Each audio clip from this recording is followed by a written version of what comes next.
All right, it is Monday, May the 4th. So may the 4th be with you tonight on our live stream. I'm hoping that I'm going to have another guest show up. And, as I've been doing this with the Monday Night Weekly thing, I have had guests on the live stream. And I had somebody contact me on Instagram, and he wanted to be on the live stream. So I told him he had to send me an email so that I could get him on and show him how this works or whatever. So hopefully he'll show up. I think his name is Jesse. Now, it is May the 4th. So, of course, all the Star Wars geeks will talk about May the 4th be with you and all that sort of thing. But I'll say up front that May the 4th has a different meaning for me. And not that it makes any deal to any of you out there. I can do Scotty Kilmer for a minute. But today is my 29th wedding anniversary. So I get a bell to start off for being married for 29 years. And my wife, she was at work. And so I think she is now shopping with our daughter-in-law, I think. That was a rumor anyway. So it was basically any other day for me or us.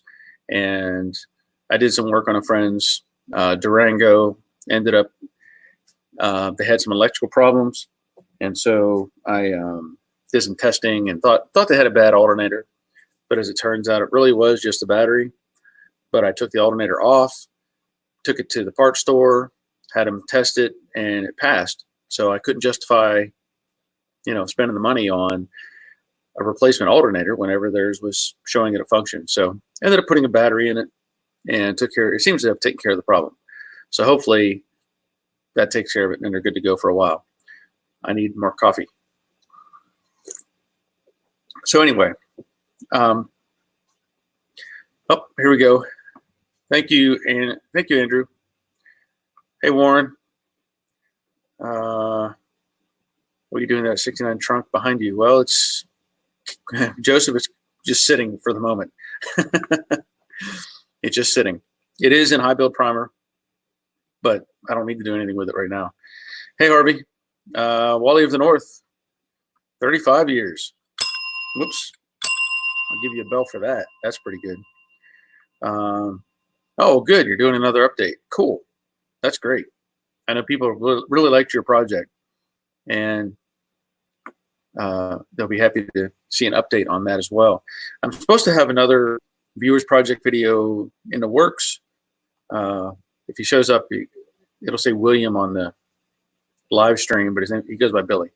And he's got a California special that he's building or rebuilding.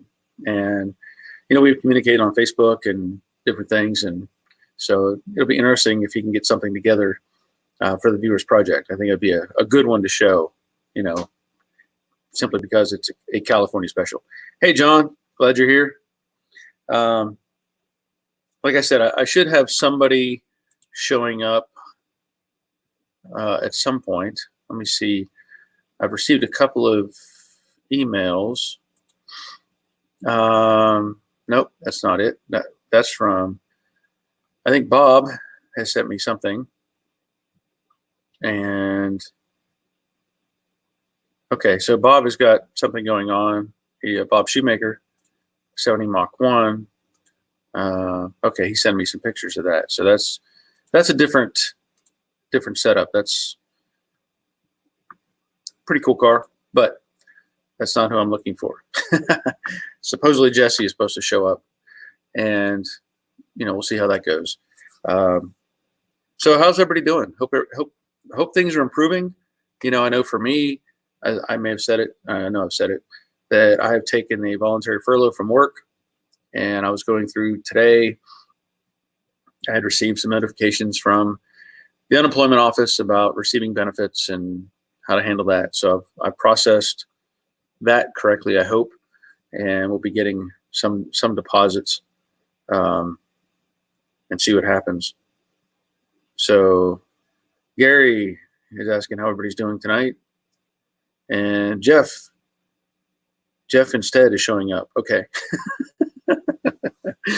Well, like I said, Jesse he's supposed to be on here at some point, and maybe, I don't know what his schedule is.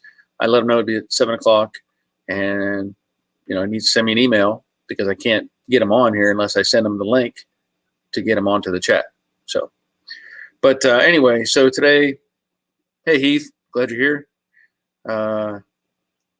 John extended till May 31st. Okay. So John is still off, or is on furlough or leave, or however you want to label it. And, mine is just starting. So it was really kind of strange. I started it on technically May 1st. And hey, good afternoon, Jerry. Glad you're here. Let's see. Yeah, well, we'll see, Jeff. I mean, you can be on here too. I don't have a problem with it. But it was really strange for me. We got Sorted George. Hi from Jules in the UK. Hi, Jules. And let's see. Andrew says counties are opening up in PA, but not our county. Still working from home. Okay, but for me, it was really, I did an hour-long live stream on Saturday, just because I was home. Normally that's not even normal for me. So being off this past weekend is kind of strange. Like I said, I'm usually working, and I think my wife is making plans for me to do stuff. So we'll see how that goes. But obviously there's stuff to do here in the shop and keep me busy, and different things. I had another thing, not that it really matters much to you maybe, but I had we celebrated our daughter's birthday. So I've said it before, if you watch the opening video, it's called Joe Daddy's Garage because my daughter's name is Joe, or Joelle, but we call her Joe. And so that's how that came about. Hey, Robert. So that's how that came about, Joe Daddy's Garage. And we celebrated her birthday. So she's 22. So that's a good thing. Moving on up. And it was fun to have a get together with, our kids and our grandson. And we actually went to a friend's house and sat around a fire and talked and had some good time, good conversation. So it was really great. Okay, so Jeff, my job is to bring some British humor. Sorry, humor. Yeah, y'all throw that extra U in there for some reason. I don't understand that. That's okay. You had the language first, you screw it up how you want. We fixed a lot of that, but I get it.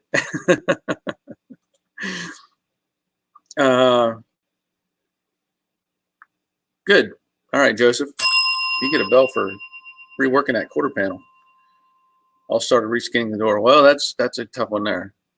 I know that's not an easy thing to do on the reskinning of the door, but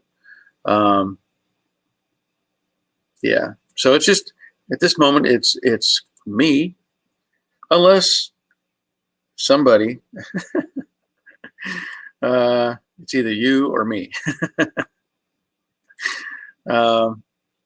Unless somebody else wants to get on. I don't have a problem with anybody. We can have multiple people. So send an email. I'll put a link. I'll put the email up there. And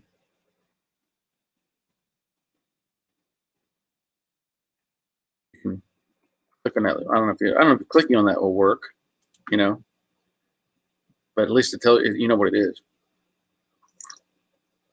So, that's something else. A couple things that come to mind. On my last live stream on Saturday, I had Stein on. Stein was watching from Norway, and he noticed a wisp of smoke coming up from the side of my bench over here, and he was asking if I was smoking, which I don't smoke, but I commented that occasionally I burn some incense. And the reason for this is going to be corny, I guess, but when I was a kid growing up, my brother, 6 years older than me, I don't know what all he was doing or whatever, but he's definitely 70s, late 60s, early 70s childhood. And he used to burn incense in the garage, whatever. I don't know what it was, just random incense. And so for me, and again, this is just from some random knowledge, but what I have done on many occasions is I will be working on a car and I'll have some incense burning. And it just gives me kind of that feeling that I had when I was a kid at the junkyard working in the garage. And that's one of those things, you get those triggers that make you feel a certain way or act a certain way or whatever. This one just happens to be, and I like the smell of it. I don't know why, dragon blood. I don't know why it's called dragon blood. It just has a neat smell to it. So if by chance you see a wisp of smoke, not tonight, but which I could, it wouldn't really matter. But anyway, if that's what you see is incense. I know, kind of weird, but just one of those things. And Leonard's here. Cool. Good to have Leonard here. Oh, wow. Just buying my first 68 coupe from years of Mopar. So wish me luck. Good luck. I'll give you a bell for that. I don't know what kind of Mopars you're into, but you could probably build a Mustang cheaper. Just saying. I know how hard it is to deal with some of the Mopar stuff, and especially, new old stock, crazy prices for whatever. But anyway. Okay. Well, good. Yeah, I think I talked about that in one of the videos about the little hammer that I bought in that kit from Harbor Freight. So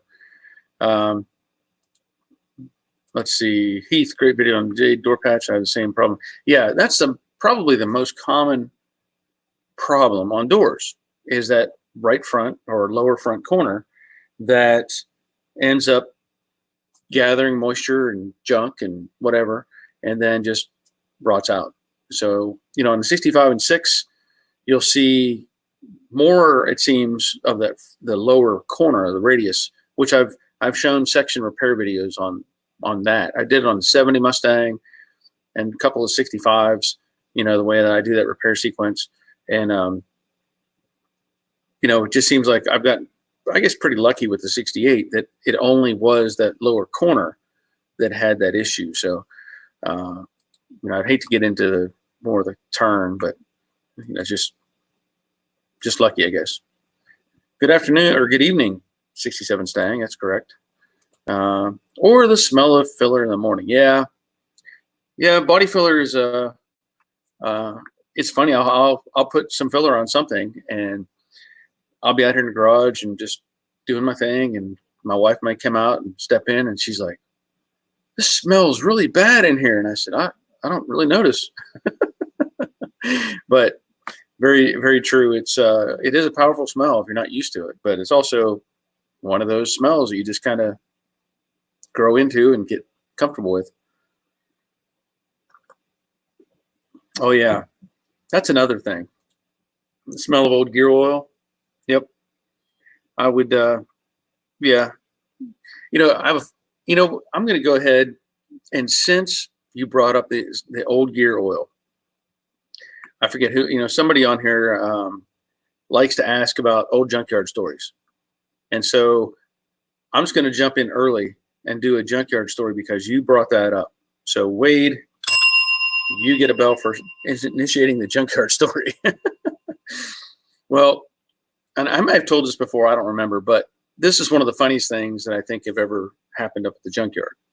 We had, of course, whatever size garage it was. I don't know the specific dimensions, but it was probably a little wider than this one, whatever. I don't remember. But we always had cars in there, and we always had benches and junk and things. My dad would hang stuff from the rafters. And anyway, we used to have like a car seat, to pull out a bench seat out of a truck or something and just have it sitting on the floor. And in the middle of summer, You know, a lot of times we didn't have shirts on. We would just be sweating and working because we didn't have air conditioning in Pennsylvania. And we had this one buddy of ours. I'm not even sure. I think his name was Kevin, but he went by Hillbilly. So we called him Hillbilly all the time. Skinny guy, but he was a super guy. He would do just about anything for you he could. And just a great guy. But he was, at the time, I was probably, I don't know, 15, 16 maybe. And he was probably mid-30s, I'm guessing. I know he was older than my brother. But he was quite the character, you know. And anyway, so he was sitting on that bench seat in the garage.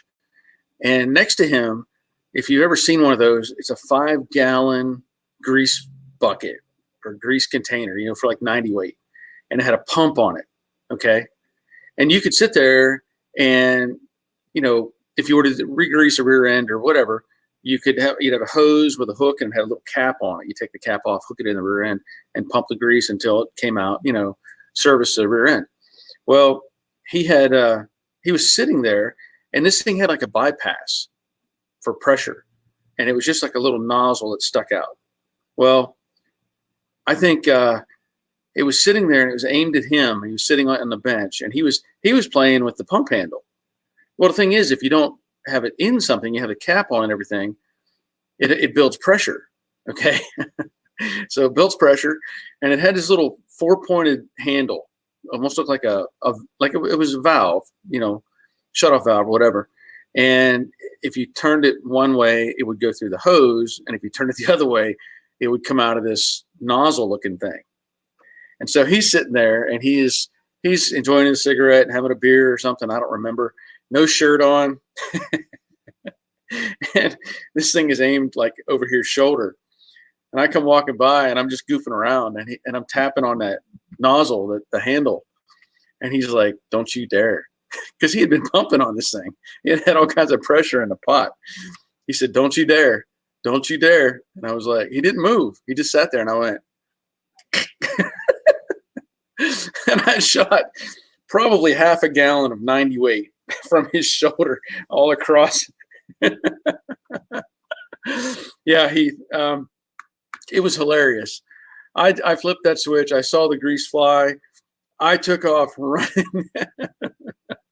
And he had to, he was trying to come after me, but he realized that the grease was going to go down his pants and everywhere else. So he was grabbing paper towels and cleaning himself off.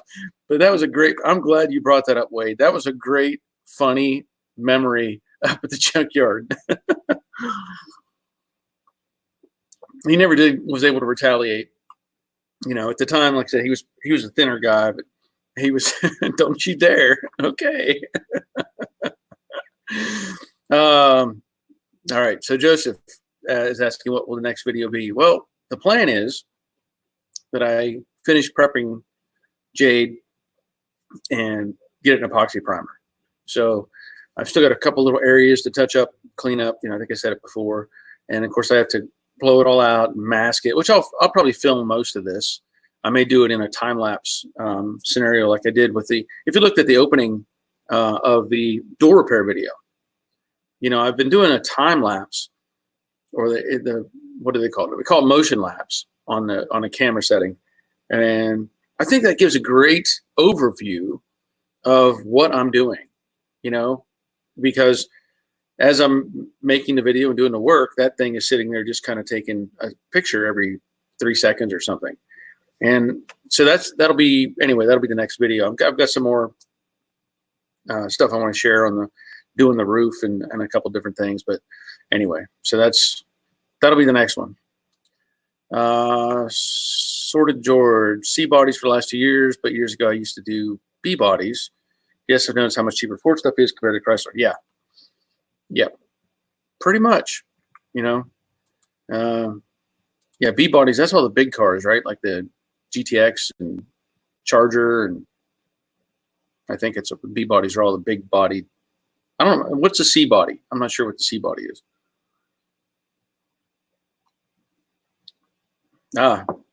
Yep. Don Garlitz, amazing race car driver. I think the Don Garlis Museum is south of me. I believe it's south. What is it, Macon? Or south of Macon? I've never made it in there, but I need to go down there and do a walk around. You know, maybe I'll do a video. That would be cool. Let's see. Okay, yeah. So, yep.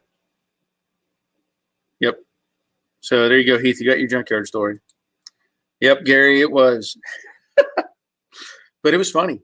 I mean, I laughed. My brother laughed. Everybody there laughed except for Hillbilly. He didn't laugh. And actually, I think he did laugh later. You know. Yeah, thank you, Heath. Yep. Iron Man's working on the Scout right now.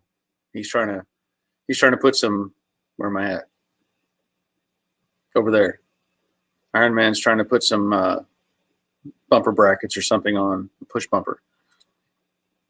At some point, he may have to get a winch on it. I'm thinking about getting a little winch for that Scout. They make a little tiny electric winch.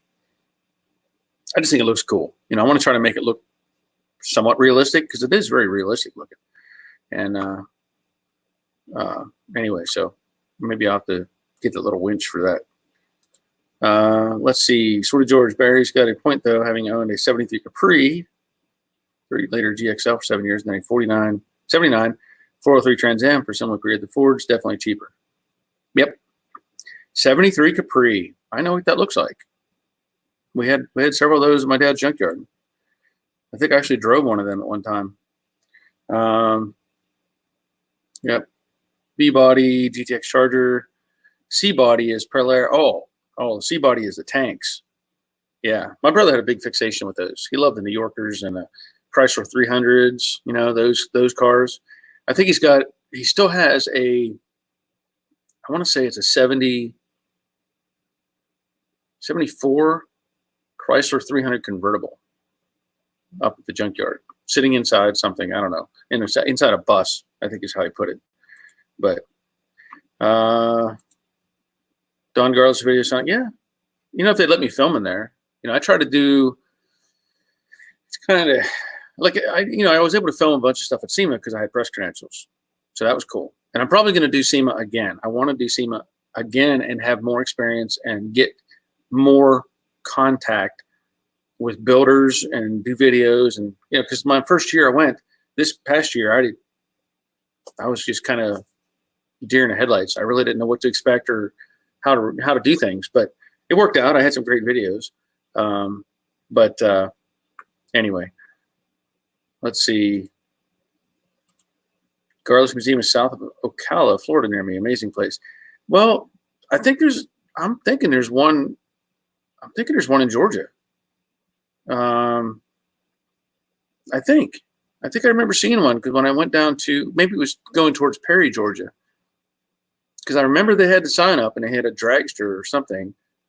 I don't know. I could be wrong. Could be some other place. Maybe somebody else can look that up while we're talking. There's got to be, and maybe it's a, who else was there? I don't know. It's either down in Macon or Perry area. There's some sort of a race car museum. I don't know. I don't remember. It's been a long time since I've been there. Let's see. Robert saw a nice Mustang II down the street from my parents' house. Okay, cool. It's hard to say. I know it's hard for me to say nice Mustang II. I mean, they can be very nice, you know, for what they are.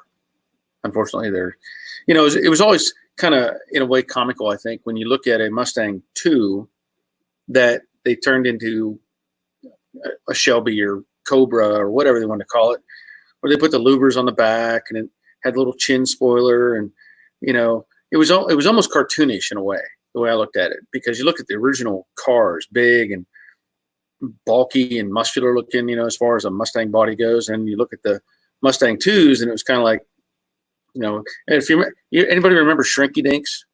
You remember Shrinky Dinks?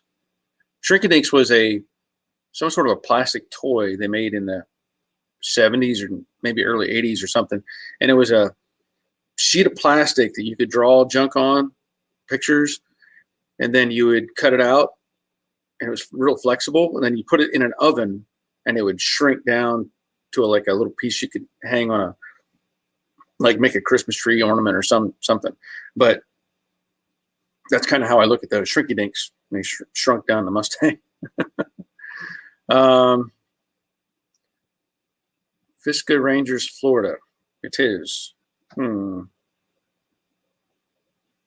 not sure. Oh, okay. Garland's Museum. Yeah, but I know there's something south of me in Georgia. Let's see. Leonard spent the weekend fabricating rear bumper brackets on a 68.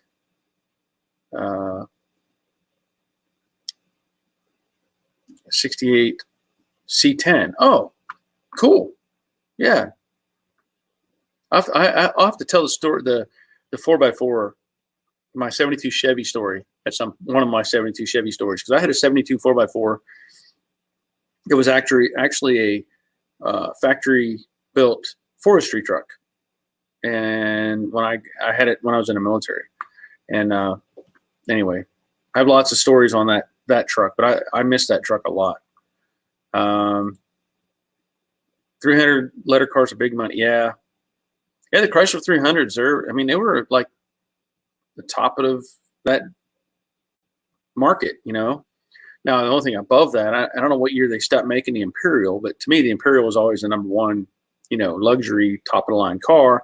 But the Chrysler 300 was, very nice, had all kinds of options, usually had the biggest engine and all that stuff.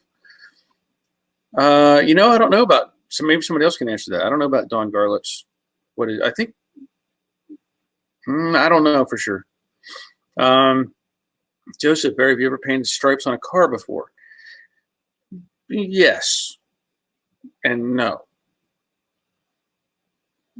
Well, what I've done, my buddy when we had the paint shop, the body shop, he did all the paint spraying.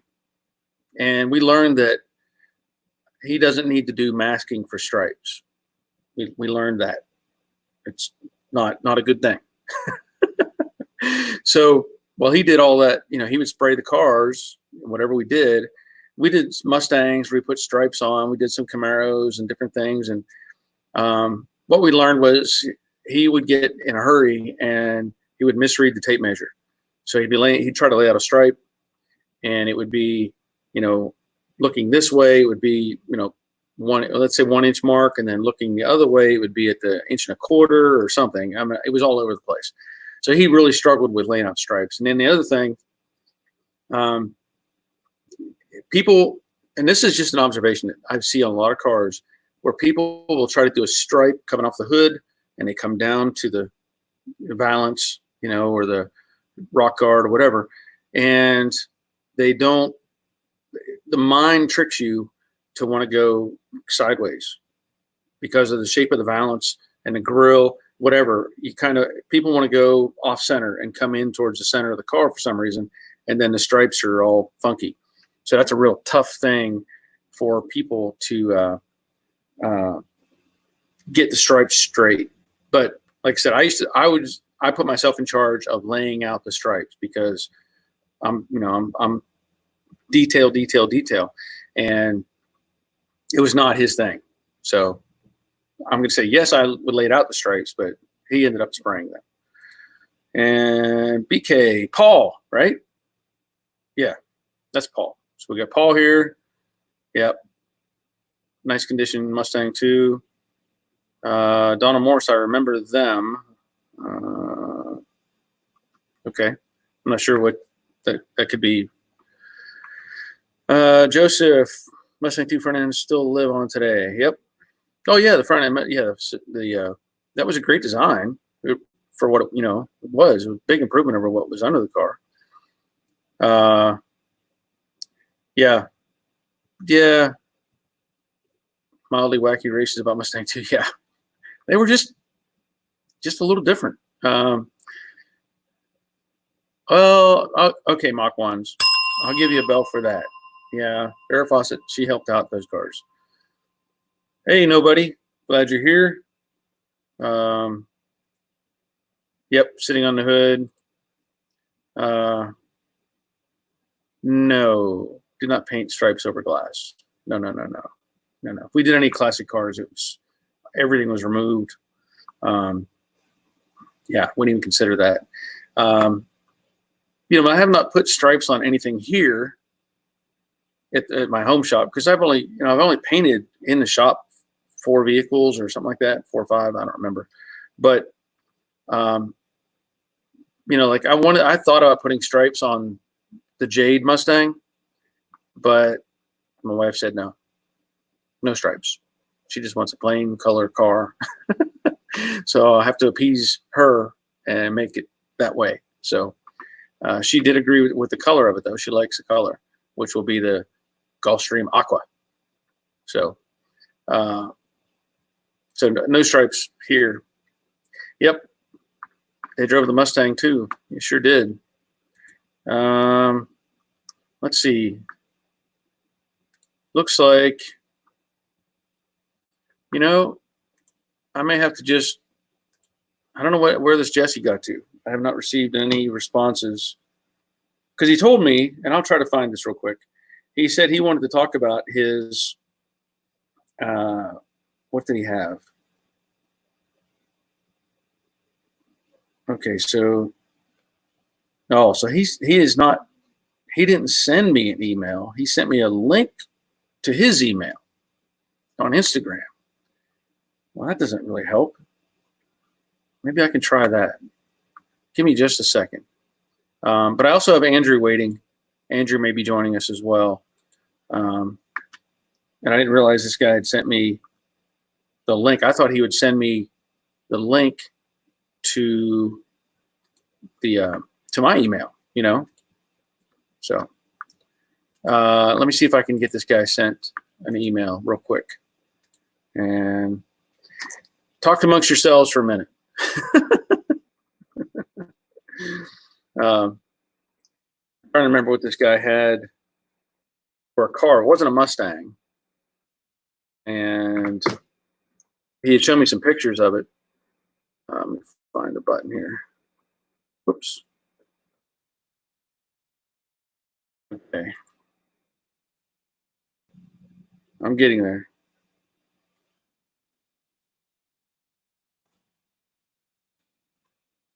Okay. I'm going to send him that link. We'll see if it happens. And if not, we have Andrew waiting in the background. So I know Andrew's been working on his 65 and doing weld repairs, 65 and a half, as he likes to call it. Let's see. Leonard, when we got back from Westpac and I saw the 7-year Mustang, I thought, what did Ford do? Yeah. Well, and the thing is, they wanted to keep the name alive, but they could not build performance cars anymore. So they, in their defense, they did what they had to do.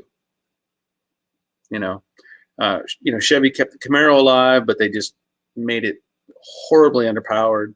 And that went on for a while, but Ford has kept the name going for 56 years now, something like that. So yeah, that's right. Hot Car Magazine. I don't know if I've seen Hot Car Magazine. I remember various Carcraft, and they had what do they call it? Crass and Bernie, I think, were the 2 guys that built hot rods all the time, and something's flying around. I think it was Crass and remember, was it Crass and Bernie? I think was what it was. They would always build like a hot rod in their little garage and go drag race it and wreck it or something. That was always a fun little cartoon. Yeah, Robert, we'll get somebody up here in just a minute. I sent that guy an email. Maybe he'll do maybe he'll respond and I can get him in here. And otherwise, I'll get Andrew on. He can talk about his Mustang. Oh, yeah, Joseph. Everybody wants to do Shelby stripes on Stangs. If you want to do something different,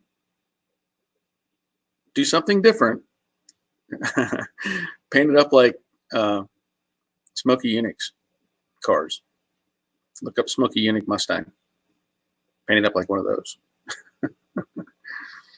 All right, so I guess we have Guido in here. I didn't see him come in. I must have missed him in the people passing through. Mason, do you have a mask? I do. Mine's got pinwheels on it. I don't have. The only mask I have is I have a respirator and a couple 3M paint masks, and that's about it. I don't have a custom made mask. Leonard seeing if Ricard is here, which I don't see him. He's probably might be a little late for him. LD, glad you're here. Leland, Joseph, do Z28 strips do? Oh, Joseph, do Z28 stripes easy and look good. Yeah, I don't know if you want to put Camaro stripes on a Mustang though. Hot car was big in the UK. Oh, okay. Well, it's we had Hot Rod Magazine, Carcraft, and Car and Custom, and all kinds of magazines, but I had not heard of Hot Car. So I'll give you a bell for mentioning Hot Car, because it sounds like a good name. I just haven't heard of it. That seems to be the norm. We don't hear about certain things in the U.S. and you don't hear about certain things in Europe. Joseph made a California special, lift the stripe on. Oh, okay. Yeah, I mean that's I think it had a big, they call it the C stripe, where it ran down a quarter and did a U-turn around the scoop on the side. That's all right looking. Hey Danny, glad you're here. Let's see if I don't know where this guy's at, so I'm going to send Andrew a link, and he can jump in here, and we can talk to Andrew. Oh yeah, Joseph Dillon, black and gold. Yeah, Smoky Unix colors, black and gold. Robert, I agree. I do not like the stripes painted on the roof. I don't know. I guess they did it to mix things up somehow, whatever, but it just doesn't appeal to me in most cases. But then you look at it from the other side, it's like, well, it doesn't make sense that it's not connected. At least it gives the impression that it's connected. So I don't know. On some cars it looks really great, I will say that, but on other cars it just doesn't make sense at all. But a lot of times it depends on the angle you look at the car too. So, Jeff, Hot Car and Car Conversions were great competitor magazines, much to the benefit of readers. Oh, okay, cool. Yeah, over here a lot of even what is it, Mustang Monthly, I think was the magazine. They have I think they've quit printing, and now they're online only. So a lot of magazines have just gone to online, which is disappointing because sorry, I got a mustache hair that's making me itch. A lot of these magazines are awesome. You can look at pictures and have it in your hand, and you could compare it to your car or whatever and get some ideas. Or granted, you can look on your phone or a tablet or whatever, but there's just something different about having those pictures right there in front of you, and you can just really enjoy having that paper copy. So let's see, Nick, I've always thought an offset stripe would look nice on the driver's side, the type of big stripe and a little one next to it. Yeah, that could work. Jesse, Barry, have you ever worked on a 68 Ford Fairlane convertible? My torque box on both sides are rusty, which caused my door to sag. I called my car rusty.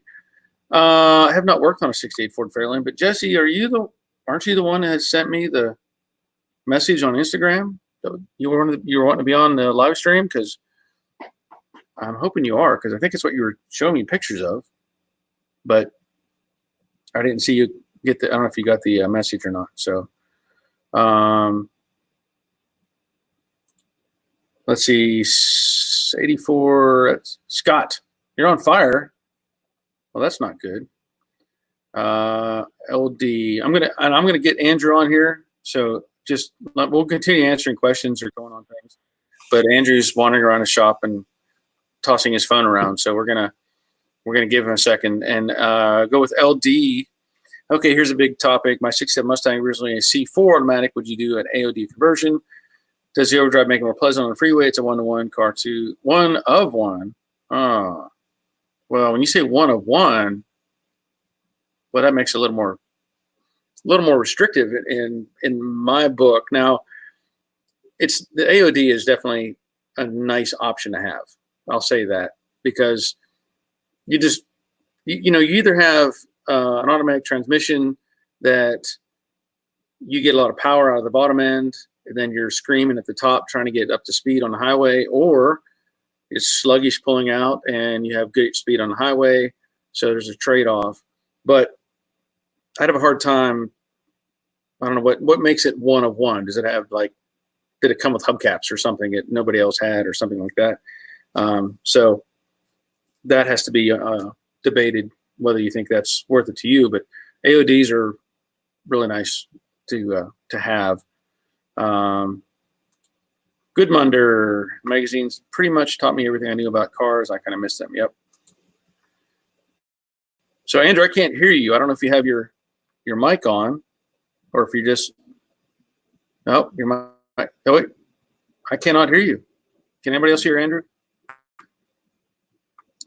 I don't know what's going on. I cannot hear Andrew. I saw you went mute for a second and then it came back. Nope.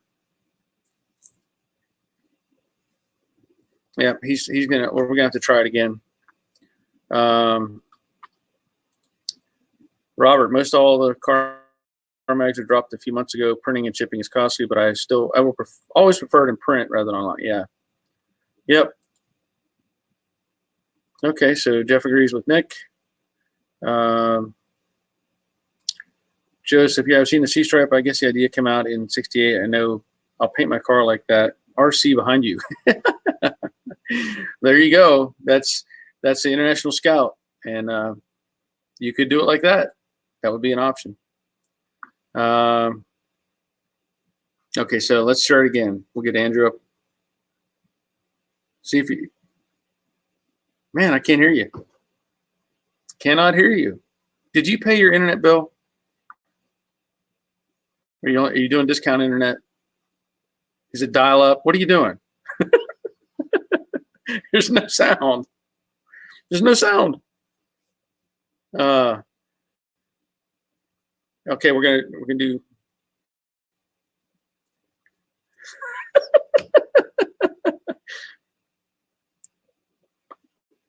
Okay, I don't know what's going on with Andrew. I'm gonna tune him out for a minute. Maybe I'll send him another link and see if we can try it again. So I know it'd be nice to have him on here. So I'll send him another quick link, and maybe he can try it one more time. Not good at reading lips. Nobody can hear Andrew. Okay. Let's see. Paul, a lot of good magazines closed down. It's a bummer. I like them in print. Do you ever see Auto Restore magazine? I was a fan. They just shut down too. I've probably seen, in the store or something like that. But a lot of the, I used to get subscriptions to a bunch of different magazines, and then I kind of faded away from it. But it's, I still have old CarCraft and old whatever floating around. In fact, there's still sitting right here.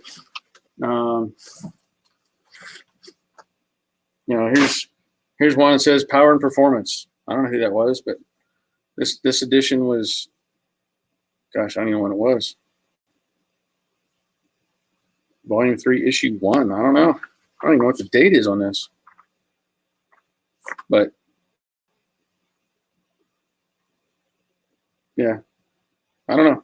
But I still have a bunch of magazines sitting around, and I keep certain ones because they have certain articles or information in them that I like. I'm gonna give Andrew another chance to get on here.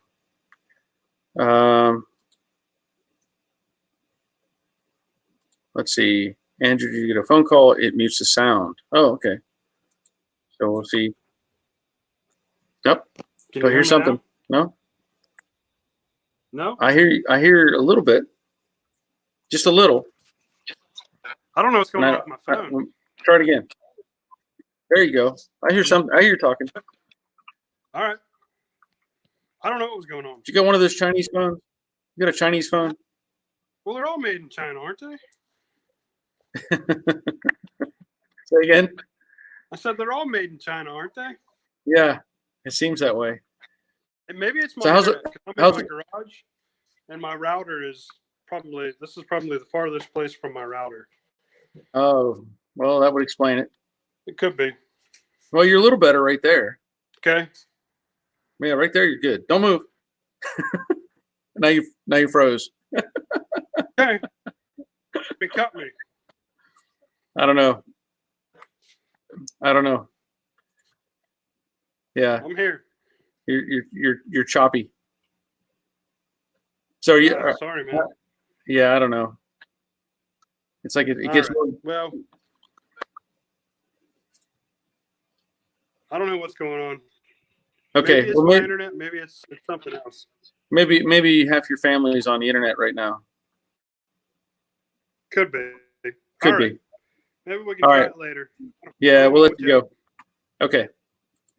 Okay, so we tried, and that didn't work out. So let me see if I've gotten any other emails from. Nope. Yeah, I don't know what happened to this Jesse guy.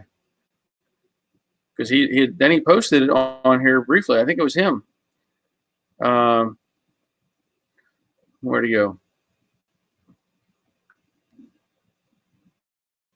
Let's see, Joseph. Whoops.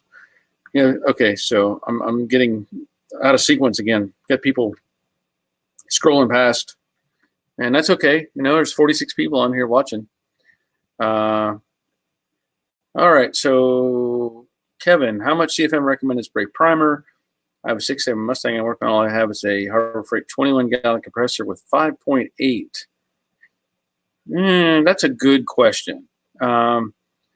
And usually, what I default to is the data sheets, because if you're buying primer from a PPG store or whoever, Sherwin-Williams, whatever company you're using, you can request a data sheet on that, and it'll give you a printout and show you the mix ratios, pressures that you need, different things like that. So I can't tell you specifically, but I don't know if you have enough flow. I don't think that's enough. 5.8. I don't think that's high enough. So maybe somebody else has some insight on that, but that's a small compressor. And it's, 21 gallon, that's kind of more for just pumping up tires and stuff like that. It's not really good for doing running air tools, but maybe somebody else has some insight on that question and can give a good answer. Bob Shoemaker just got in from covering Mach 1 up, so better late. Oh, yeah. So, yeah, I got those pics.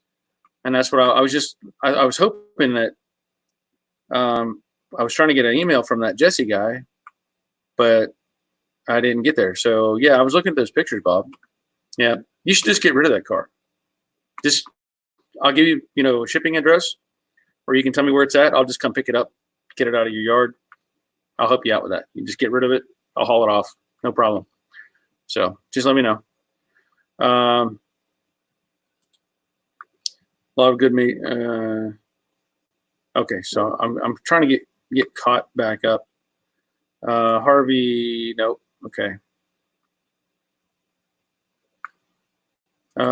Yep, back roads are better than overdrive. Yeah, it's nice to drive on the back roads. Okay, Leonard, semaphore?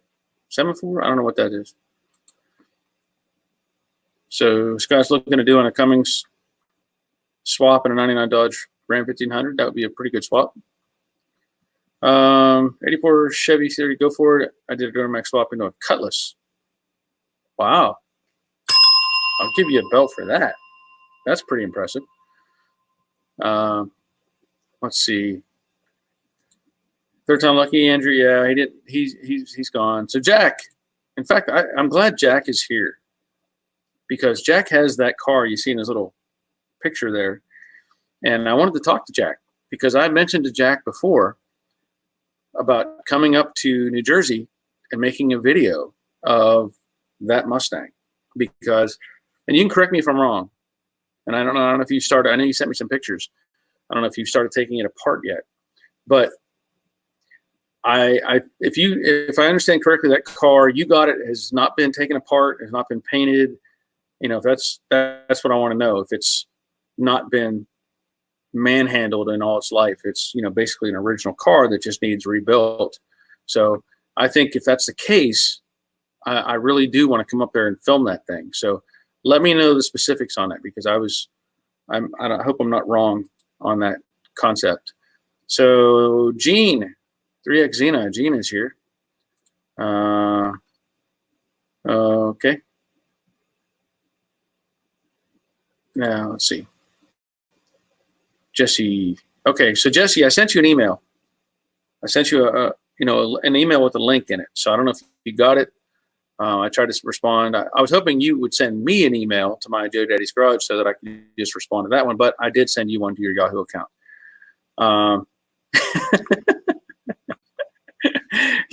Okay, I'll say Jeffrey. Instead of Jesse, I'll say Jeffy. Jeffrey? I don't know what you... Or Andrew. Okay. You want me to say Jeffrey every time. So, Jeffrey, answer this question. It depends on the brand of spray gun. Good comment, Jerry. Jerry. I said Jerry.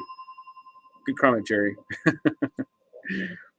Leland, CFM should be at least 9 CFM. Yep. I mean, I don't know the specifics. I know that my compressor does like 13 or something, and I have to regulate it. But I know 5 is too low. Robert says that compressor will prime small areas, but you'd have to break it up to let the compressor recover. Yeah, because that thing just can't keep up. Harvey, HVLP spray gun may work with that compressor, possibly. I can't say for sure. Yeah, Bob. Like I said, I'll help you out. I'll come get the car. Get it out of your way. You don't have to worry about it. In fact, that it made me think that it was one of those twister cars. We talked about that before. Nick, if I get laid off, they're talking about. If I get laid off, like I'm talking about, I have more time. I'd love to be on one of these. Back to work. See you later. All right, Nick. Glad you're here. Yeah, hand signals. Only the seats and carpet.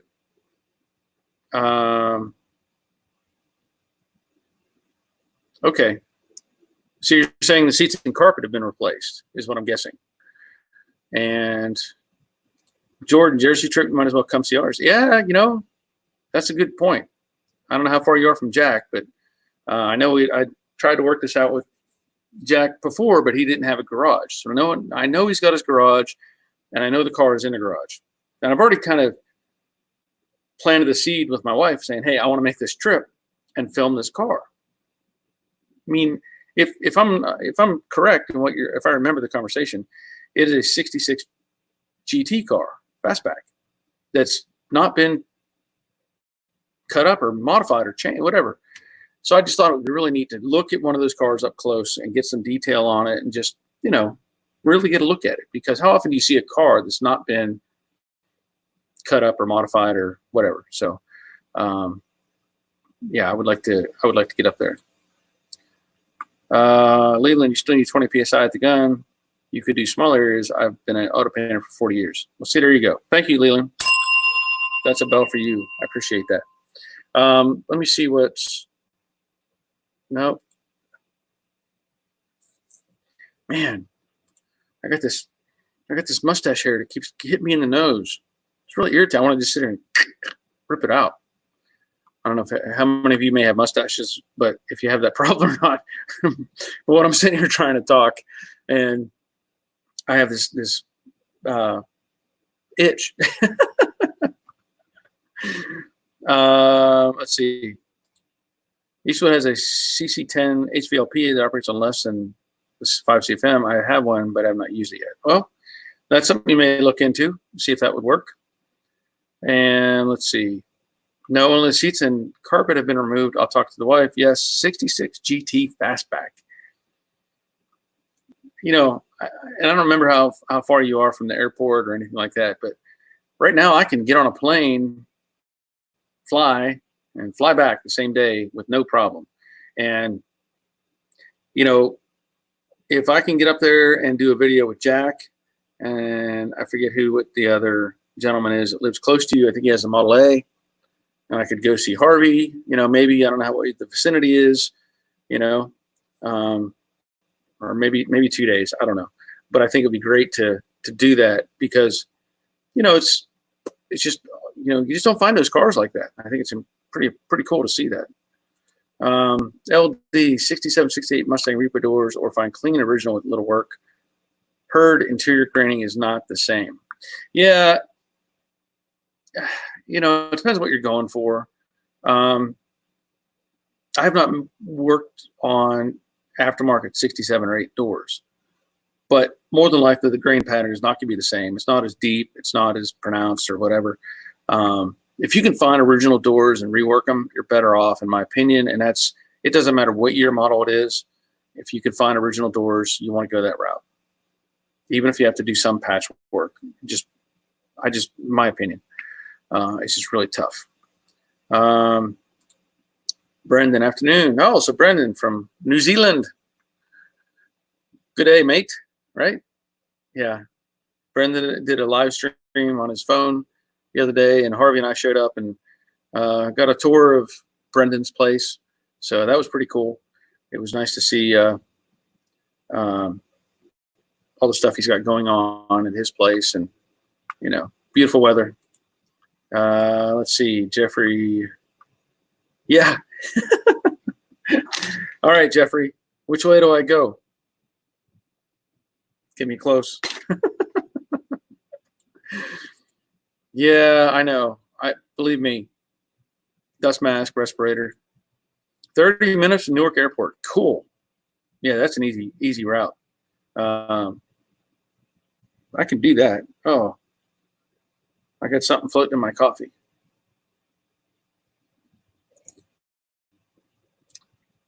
Yeah, missed it. Little gnat got in there. He learned his lesson. He's not coming out. I'll still drink it. Jeff Perrine, good evening. Well, good evening to you, Jeff. Glad you're here. Nice picture in your little circle there. Looks like a nice car. Jordan, prices for flights are dirt cheap right now. Jersey's only so big. Both of our 60 Mustangs are down in South Jersey, about 20 minutes from PHL Airport. Okay. Well, I don't know how close you are to Jack, but yeah, for me, I don't need to worry about the flight thing, you know, so I can get on a flight, but you know, I just have to probably just rent a car and do the grand tour, right, of all the stuff in Jersey. That would be kind of fun. Let's see, Scott, I'm thinking of doing NIV conversion 99 Dodge. Yeah, go ahead. That'd be a good project. Get it running. Leonard, yeah, you missed it. Yeah, it was the other day. Oh, got busy with bumper brackets. Yeah, maybe it would be nice to have more people show up on Brendan's live feed. Let's see, Robert, I've been trying to figure out where to go for a day or two as well, not just Charlotte, as those flights are full. Okay. Well, Robert, I'll meet you up in Jersey. We can fly up there and check out Jack's stuff and get a look at his projects. And, you know, you can run the camera and we'll walk around. Let's see, Philly is 2 hours. Yeah, that's too far. I don't want to go to Philly. All right, let's see. We got Jesse. There he is. How you doing, Jesse? Oh, here I'm doing okay. I've been trying to get you. Yeah, she said. Yeah, I see you now. Let me get this right. All right. Okay. Right. See here. Okay. First time on All that. right. So. Hey, that's okay. All right. Could you hear me? That's okay. Yeah, I can hear you. Okay. There's a little bit of a lag between your video and your voice, but I can hear you. Okay, because I got you on my phone too. Okay. Okay. Let me stop this. Yeah.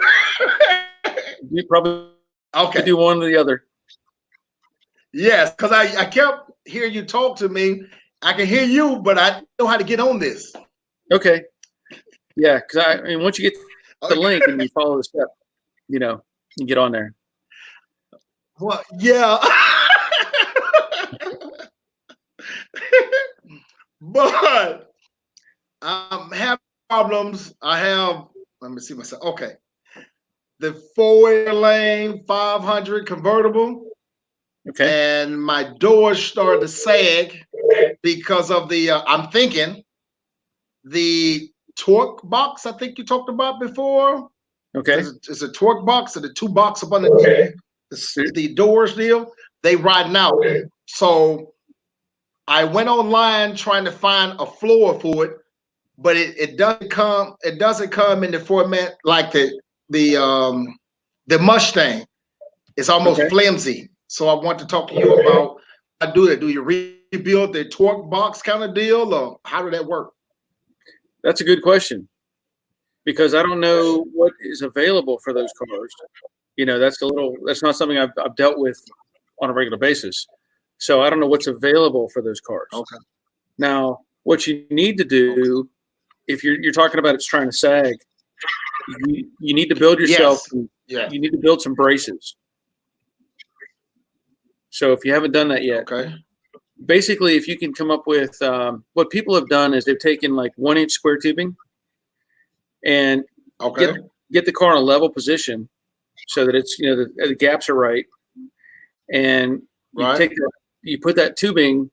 I've seen people do it in several different ways, to where they've taken the door off the car and then they mount a plate to where the hinges are, and they weld to that plate, and then they make a triangle that comes back, and it makes another plate that goes on the door striker. And what that will do is keep the car from falling in on itself, basically.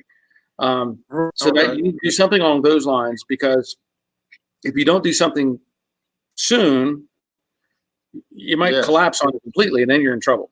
You know, there's really no going back. So you got to get the car rigid so that it stays together. And we're going to let this, as you're asking this, you said it's a 68 Galaxy? Is that correct? Fairlane. 68 Fairlane. So yes. I'm going to see if anybody on here can answer those questions, if they've worked on a Fairlane or if they know of a place where you can get those parts, you know, because it's not like the Mustang where you can buy parts everywhere. So I know that much, but yeah. Okay. So we'll see what others have come up with. Now, have you, I don't know if now that you have my email, you could send me some pictures of it as well. And that might help, you know, get a look at it. I can't pull them up. I can pull them up here, but I can't pull them up on the video that we're on right now. So that might give you some more insight. But we'll see if somebody else has worked on one of those and might have an answer, and go from there. But how long have you had the car? About 2 to 3 years. Okay. Now, when you got it, was it drivable, or was it in bad shape when you got it, or? It's drivable. Within the last year that happened. I was driving it, then I noticed it started to sag. So then I looked up underneath the car and realized, oh my God, because it was covered up. Somebody had painted the boxes, and when I got up underneath and poked it, that's when I realized it was rust. Oh man. Well, I have a comment from Paul BK Woods. He says there is a good floor for Fairlane. Auto Metal Direct makes it. So have you looked at AMD or Auto Metal Direct? I have not. Okay. AMD is an outstanding company for making panels. So when you get finished here, go to AMD, Auto Metal Direct, and start looking at their inventory and see what they offer. So he also says it's a full floor and sections available too. I'm guessing if they have those pieces, they may have the torque boxes. I don't know for sure, but check with them. Okay. Another one Leonard is pointing out, if you haven't heard of Dearborn Classic or Auto Crafters. No. Okay, so you might want to write these down so you have somewhere to go and give you some information. I'll write it down. Yeah. Okay. Hey, but this is good. This is good. This is how you get information, you know? Yes, yes. I mean, So I'm gonna give this Autocraft and A&D. AMD, Auto Metal Direct. Okay. Yeah, because the problem I've been coming into, I'm looking online, and when they say Ford, I say, okay, that's Ford. I have a Ford, but it said Mustang, no Fairlane. Yeah. Yeah, there's a lot of You them. know. They don't do that stuff. So, like I said, Dearborn Classic, Auto Crafters, and Auto Metal Direct. Okay. So those are three. Class. Yeah, Dearborn Classic. And then we have another one comment here is from Max Auto Parts. So that might help. That's Max another Auto one. Part. Max Auto Parts. Okay. There's a good one for you. Okay. So here, Paul makes a comment. He says his Comet Cyclone convertible needed floors too. They only sell hardtop. It requires slight modification. So you just know that the floor pan they sell is probably bigger and will need to be cut down to fit in. So Then, okay. Let's see and he also said Melvin's Ford Park is another one. Melvin Floor. Melvin Ford Yeah. Parts. You might want to look at that. Now Leonard has some good information because, you know, he's been building this Torino, and he has it's hard to find parts. Yeah. So he has also said Okay. try Green Sales, the company, I guess, and Ford Obsolete would probably be some good choices. Okay. Sales and Ford Obsolete. Yep. And then we have a comment from Robert. Another one, Obsolete and Classic Parts in Oklahoma City. They have a lot of Fairlane parts. So there's another source. Okay. Okay. Classic Parts in Oklahoma. Okay. See?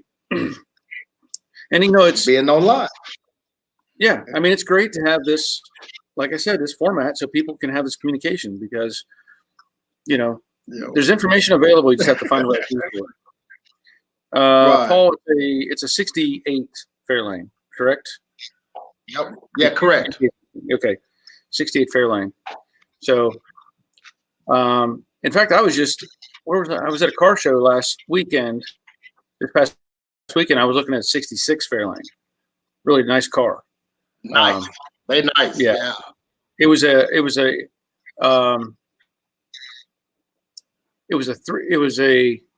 Fairlane. What the heck was it? It was a 500 XL. Is I think what they said, because we were talking about it, and the gentleman I was talking to, he was talking about the difference between the GT and the XL, and so it was a Galaxy. It was a Fairlane 500 XL, is what it was. Beautiful car. Had a 390. Had a 390 in it. And it was kind of a silvery looking color. That picture doesn't do it justice, but 66. Right.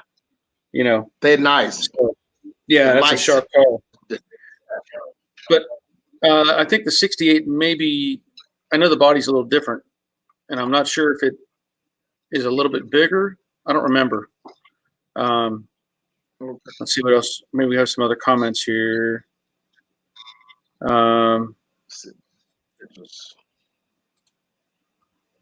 Okay. So Leonard says 68 is a year Ford was switching from the Fairlane to the Torino body. The Fairlane to the Torinos. So I don't know if any of those parts crossed over or not. So that if that helps or not. Okay. But Okay, yeah. Someone told me that the Torino, a lot of their parts fit on that Fairlane. okay. Well, there. So That may be some information you need to go with. Let's see. but the Torino is a hot commodity. It's hard to find parts. Yes. So Paul is saying you should be able to find a lot of the inner body structure and a lot of the outer panels too. Autometal Direct makes them. So go to Autometal Direct and get a look at that. Robert points out the floor pans shows it fits 66 to 71, but Leonard is saying 66 to 69 are almost the same. So I know Leonard has been researching the Torino stuff for sure. Jack has pointed out Classic Industries also has parts for Fairlane. So I don't know if you have that written down, so you might want to write that down too. Let's see. So that's great. So is your car, what engine's in it? 351. Okay. Yeah. So it's souped up and everything. It just, structure. It was passed to me. And yeah. yeah. Well, you mentioned that. I had shown on my Facebook, I have a bunch of stuff I put on my Facebook page, and I don't know if you've seen it or not, but I put cars on there and different things. And I had a guy, I found an ad for a 66 Mustang. The car looked fantastic. Okay. It was pretty green, and he's got it for sale. He's trying to sell this thing. And I started looking at the pictures, and when he put the ad up about maybe a month ago, he had put so many pictures, and I was shocked. I was just shocked because the rear frame rails on the driver's side were put in with screws and bolts. We're holding the frame rail in the car. Why? The front section, the frame rail was rotted out on the sides. It was rotted out on the bottom. The toe kick areas were rotted out. There was all kinds of rot. But the car looked fantastic. Yes.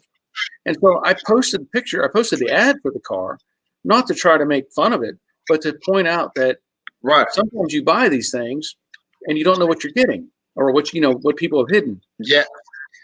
Well, as it turns out, the guy, because I posted it on the Facebook page, apparently it gets a notification to him that somebody has shared his ad.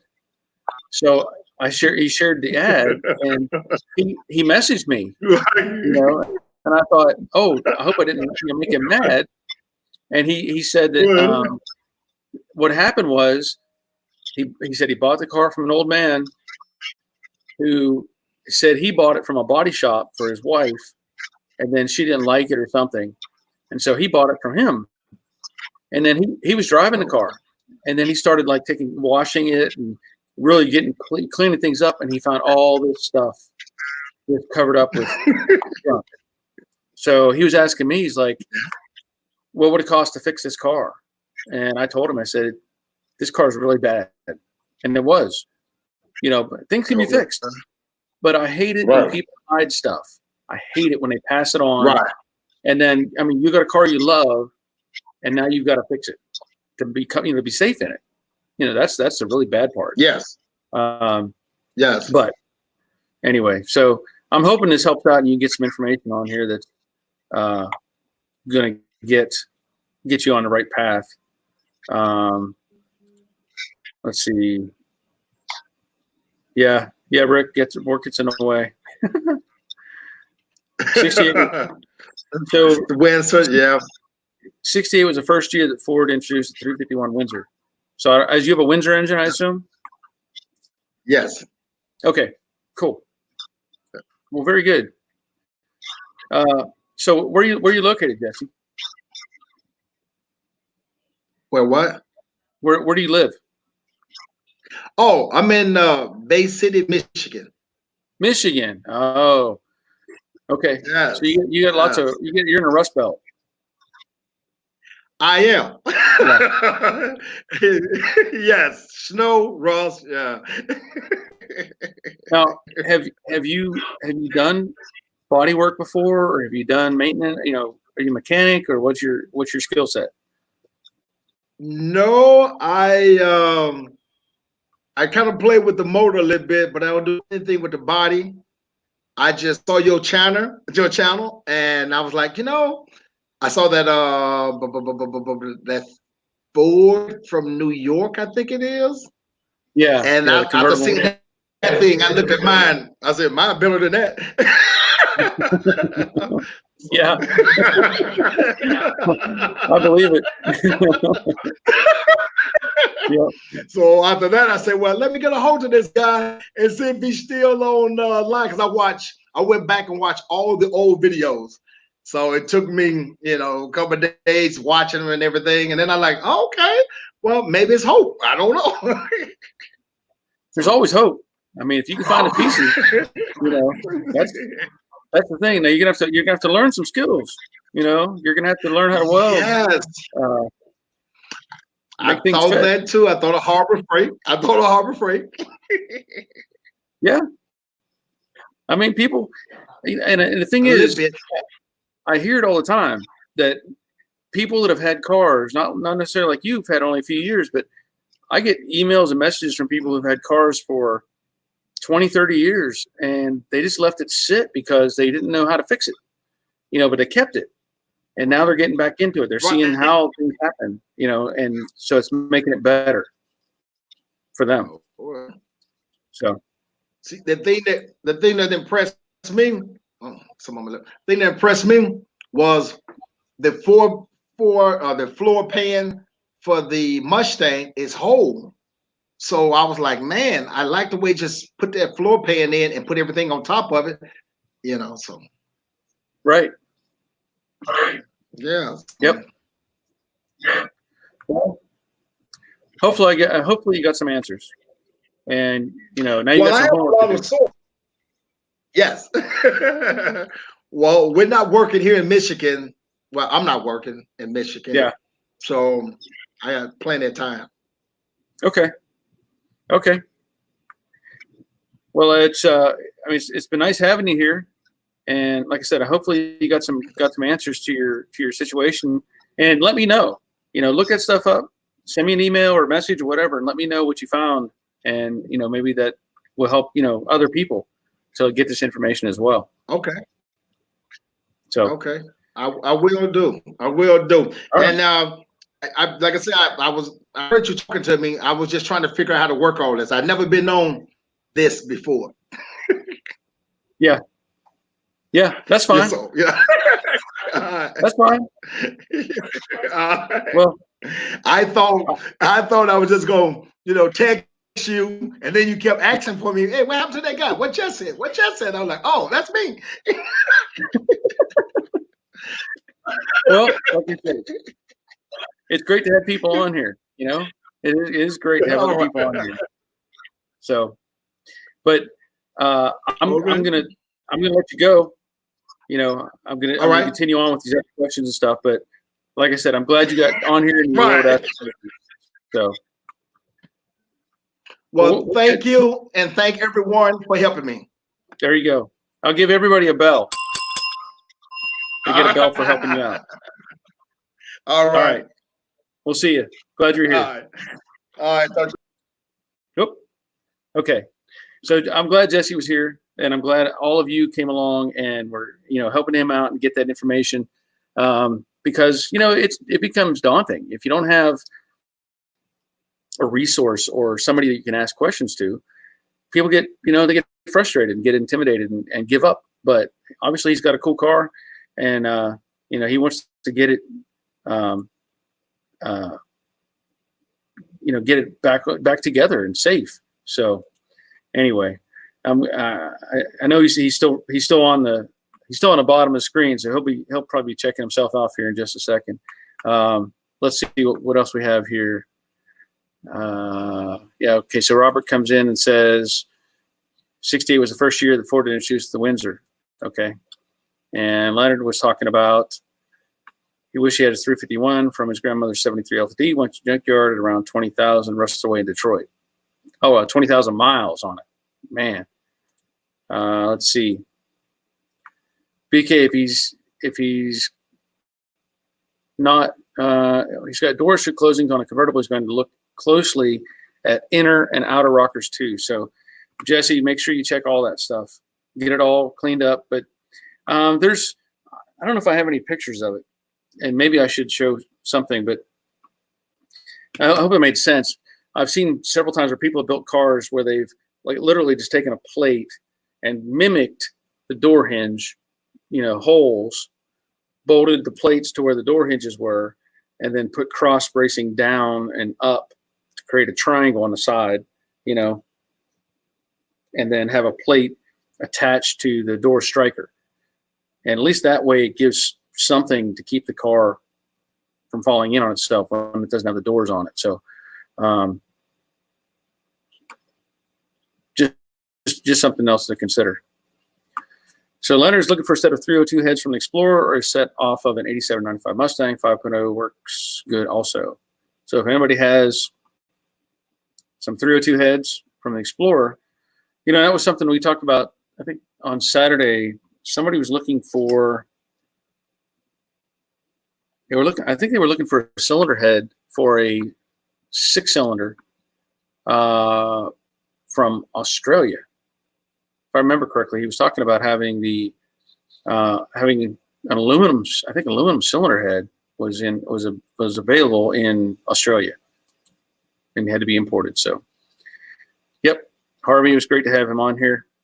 I know it was a new experience for him. He's, wasn't expecting to be on the actual stream. I think he was just wanting to ask questions. But the beauty of it is he was able to ask the questions and actually get responses directly.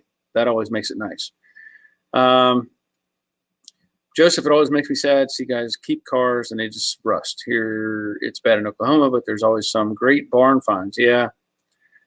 Well, if you're looking around and you find a 53 Starlight Coupe or hardtop, if you find one that somebody wants to give away, let me know.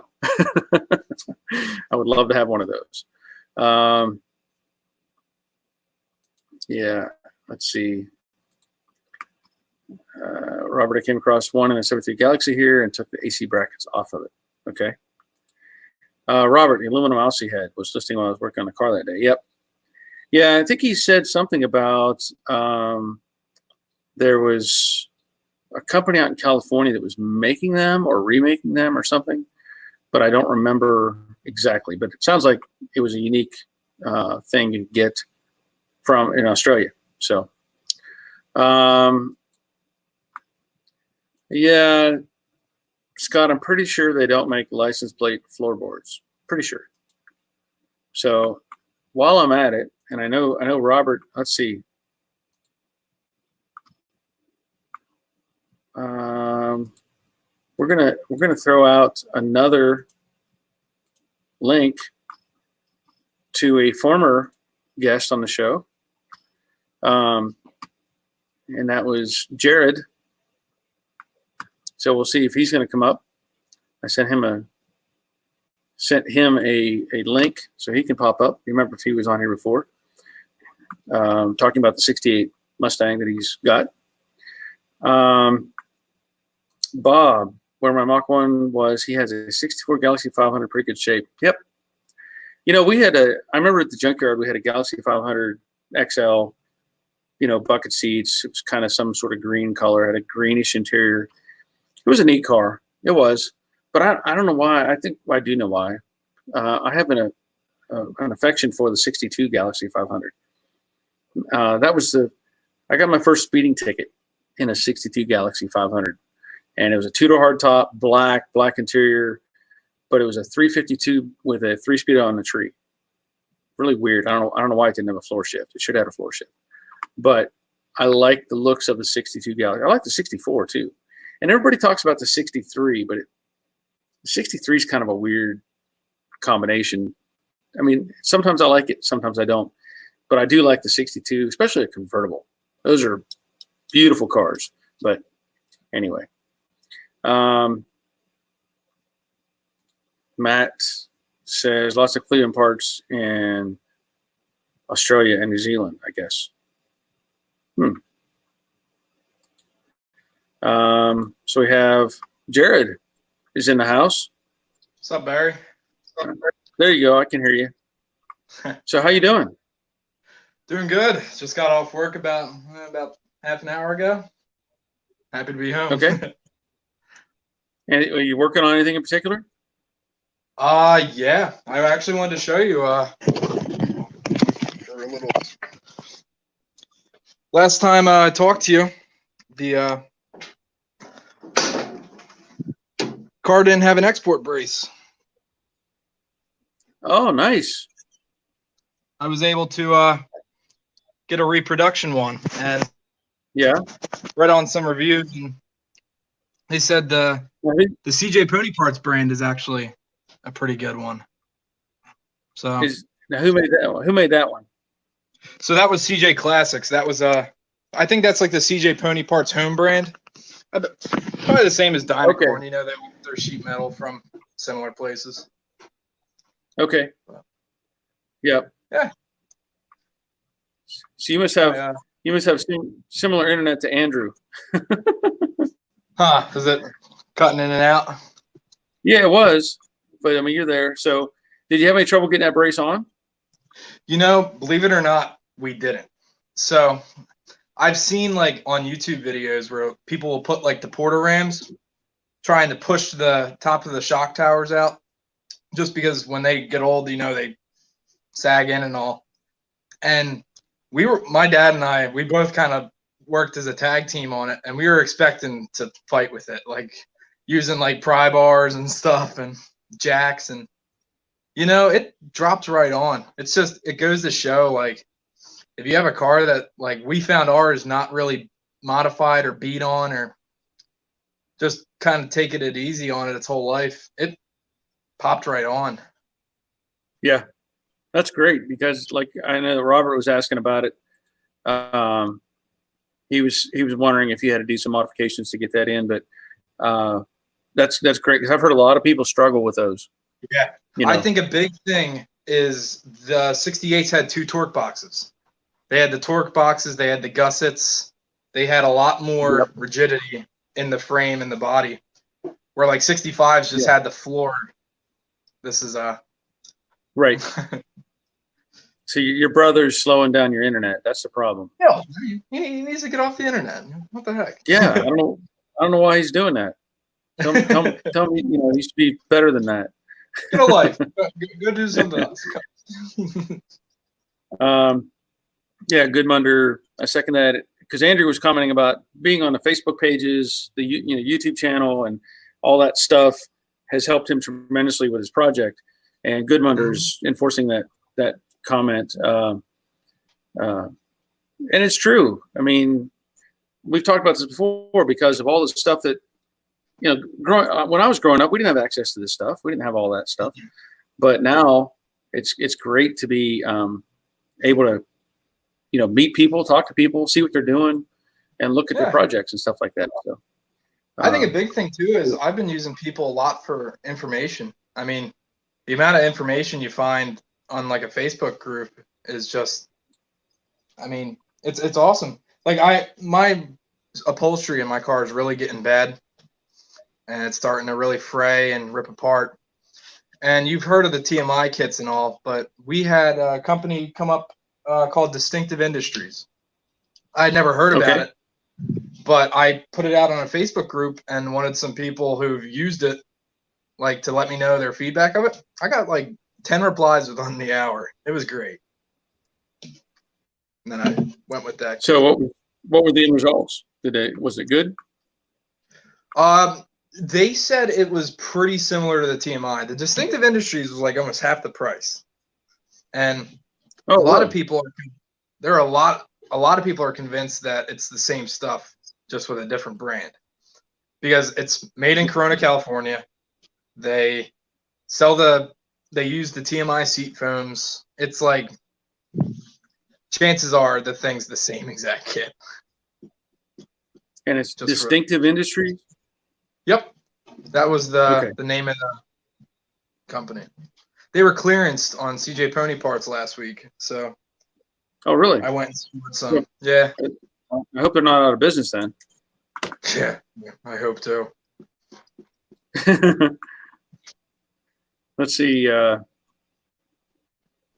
Okay, so Jordan says he's getting off the internet. He says he'll come by and be on your video. So he wants to come in and put his face on your video. Robert, before the internet, all we had was magazines and books, and those were limited. Yeah, tons of sources of information.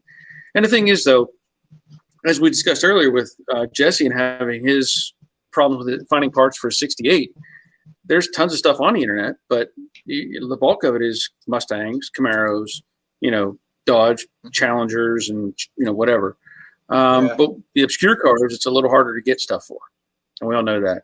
But that's great that, like I said, he was on here and he could get his questions answered. So Jack is checking out. He's done. He said he's had enough.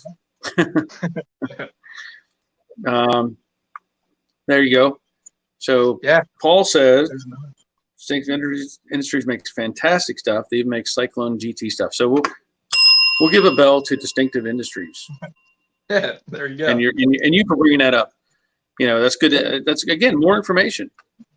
Vintage Mustang group on Facebook is crazy for info. There has to be a million years of knowledge. Yep. And I'm on several of those. I'm on several of those pages, and I try to interject when I can. Share information, but it's not always that I'm readily available for the topics. I think what's cool too is like a lot of people like they have their projects, they have their engines out of their car and stuff, and when they go to put it back together, sometimes it's difficult to remember where every single thing goes. You can quickly say, "Hey, snap a picture of this," or "Hey, can you send me how yours is done?" My dad did that with his all the time. It was a huge help. Yeah. Yep. That's very true. And that's part of the, I guess maybe I don't point that out enough, but I try to tell people, take pictures of what you're taking apart, just save it on your phone, let it sit there. And when you're all done, you have that, oh, what was this? It's kind of like, when I tell people about doing brake jobs, if they're doing drum brakes or something, only do one side at a time. Yep. Take it apart. Start going back together. Go, oh, wait, where did that spring go? Go to the other side, pull the drum off, and look at it, and do a mirror image, reverse image. And so that's really the it's best nice way to to have do that. It's nice to have something to look at, definitely. Yeah. Okay, so he's saying Distinctive factories in China is closed right now due to virus. Bummer. Holding up my seat covers and door panel shipment. Okay. Yeah, my seat covers are they're set to come in a while. Maybe I was mistaken about where they're made. Maybe their shipping headquarters or something is there. I don't know. Well, maybe the company is in California, but product comes in from somewhere else. Yeah. So, I have I actually have a charger for, where's it at? For my Red Cat for the battery. It's supposed to arrive between June and July. That's okay. All right. Well, whenever it gets here, I guess. I'm going to do the T5 conversion. I just ordered a roller bearing kit for my pedal support. They said that would come in late June. Now it's like early August. It's like lots of stuff is delayed. So I have a question from Emil. I don't know how to say that right. Emil Miller. My torque box is 1/2 to the front more than the other side. Should I match the existing side or weld this one in and make passenger side match new side? Okay. So I'm assuming you're saying it's 1/2 inch to the front more than the other side. The thing with the torque box is I do them in sections. I don't do the whole torque box at one time. So I take them apart if they're welded together. I make the upper half fit the car. So if you think about it, whether it's a 1/2 inch off or not may be irrelevant. it may be that if your floor pan, because it's supposed to sit against your floor pan, that's the idea. So if your floor pan is off and it's forcing the torque box off, then that's your problem. Now, I'm not saying you need to remove the floor pan, but if your torque box is having trouble fitting, get it apart, get the upper half to fit flush against the floor, and then work the bottom half in. Now, if it's off half an inch, it's not going to really matter. As long as you're solid to the floor, to the rocker, to the frame rail, it's the only person who'll know it's off is you, half an inch. And it's not gonna, nobody's gonna crawl underneath and start taking a tape measure unless you're building a, concours show car. I would be more concerned with having it fit the floor pan first, and then the bottom half fitting, like I said, than whether it's a half-inch difference from side to side. You just got to make sure the structure is right. So, and you also got to remember those cars, like they're 50 some years old. They weren't ever perfect from the factory. Half inch, not honestly, even really for these things is that's. Yeah, I don't want to say it's dismal, but it's not hard. it's what it is. It's how it is. Mm-hmm. So John's saying China upholstery. Good luck. Yeah. Yeah, He does. He has some nice stuff. I've seen some of his stuff, but it's all for GM. He doesn't have stuff for Mustangs that I know of, unless he's got something else going on. Buy a hog ring tool. Yeah, definitely need a hog ring tool. Yes. So Brendan, a little slow today in New Zealand.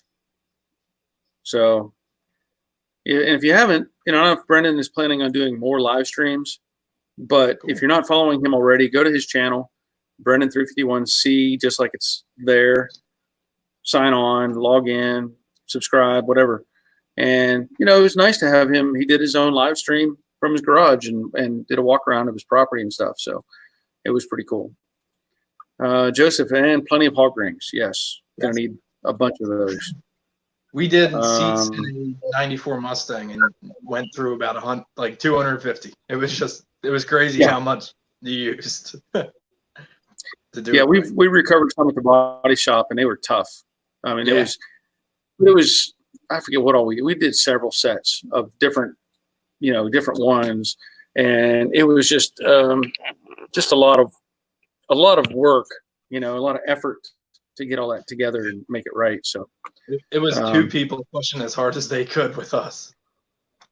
Yeah. Yep. Guido likes a 66 Fairlane, very clean lines. Yeah, those are pretty cars. Reminds me, because one of my favorite Mopars is a 67 Plymouth Belvedere. I just like the way it looks. Just my look, just the way I want those things. But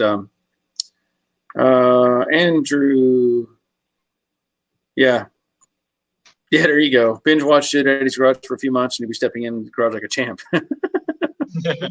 That's true. That's all it takes. It's osmosis. Yeah, and I should say this if I haven't said already. If you're watching, throw a thumbs up on the video. That sort of thing. That helps with the channel. And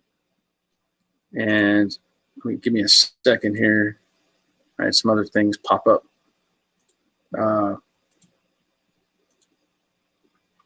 Anyway, see where I'm at.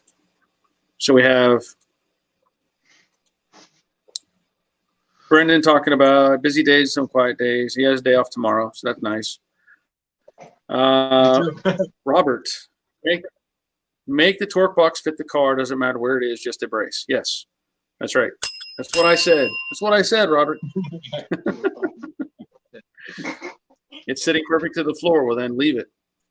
Just leave it. Weld it in. Weld the floor to the torque box. Make sure you prime everything. Get as much pre-rust treatment you can get in there.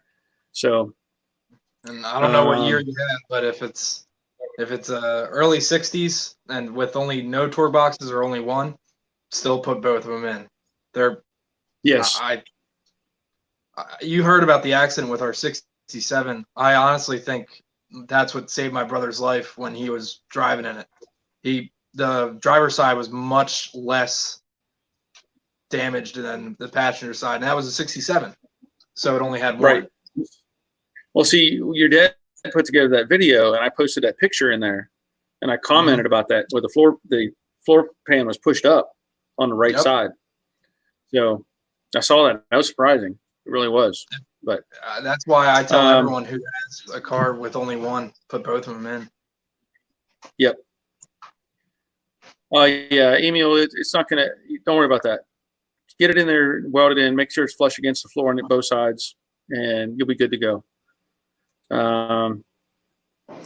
Delays are killing me now. Cars should be out of body shop in a week or two, and I'm missing stuff that will stop reassembly completely. Yeah, and I don't want to bust your bubble or anything, but anytime a body shop, I don't know how often they actually stick to their deadlines. And I'm not saying it's because of anything other than they're busy or they like to make promises. So hopefully that you get your car and you can get moving on it. But it's better to be, I don't know, not hold your breath is what I'm trying to say, I guess. Let's see. Lincoln, how's the project of the 68 Ford Mustang Coupe? So you're talking about Jade, I assume, my Mustang, or are you talking about his Mustang? We can talk about both of ours. Because Jared has a 68. What's that? We can talk about both of ours. It could be. I'm making progress on it. I want to get it in epoxy this week. I've got a few more things to do. I mentioned it earlier. A few more things to do to it to get it ready for epoxy, and it just takes a little bit of time to do all that work. And there's still some pits in the roof that I have to sand out and get them filled and stuff like that. But hopefully I have a video out soon on that process. Here we go. Reese, I have a question about both of your Mustangs where the cowls rusted. I've heard that they get clogged and fill with water and rust. Well, Reese, mine wasn't. I think yours is okay, right, Jordan? I mean, Jared? Mine's okay, but my dad's was not. His lived outside more, and you could definitely tell. There's no drains. Yep. Once they build up some mud, dirt, and some leaves, they clog up kind of right where that cowl dips down to go into the fender line. And there's no good way to take it off. Yep. And then you get the only thing that works worked is they make a screen that a magnetic screen you can put on top. So if you do park it outside, it'll help keep debris out of the vents. I haven't. But other than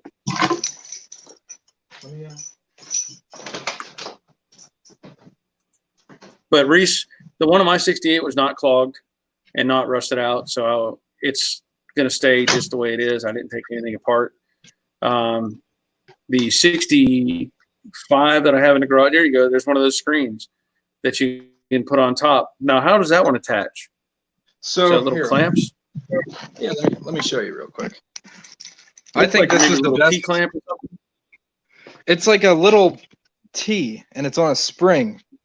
So there we go. That's what I thought. You just line them up and push them in, turn it, and twist. And those things are good on the highway and everything. So I think they're probably the best $20 investment you can make if you have an old Mustang. That's good. There you go. Now you're back up.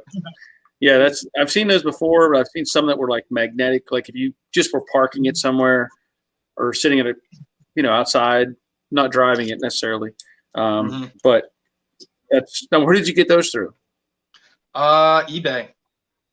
Okay. There's a guy who they're imitation Scott Drake ones. All it is a piece of plexiglass, a spring, and like a little T-clamp, and then some foam tape, of course, just to insulate it.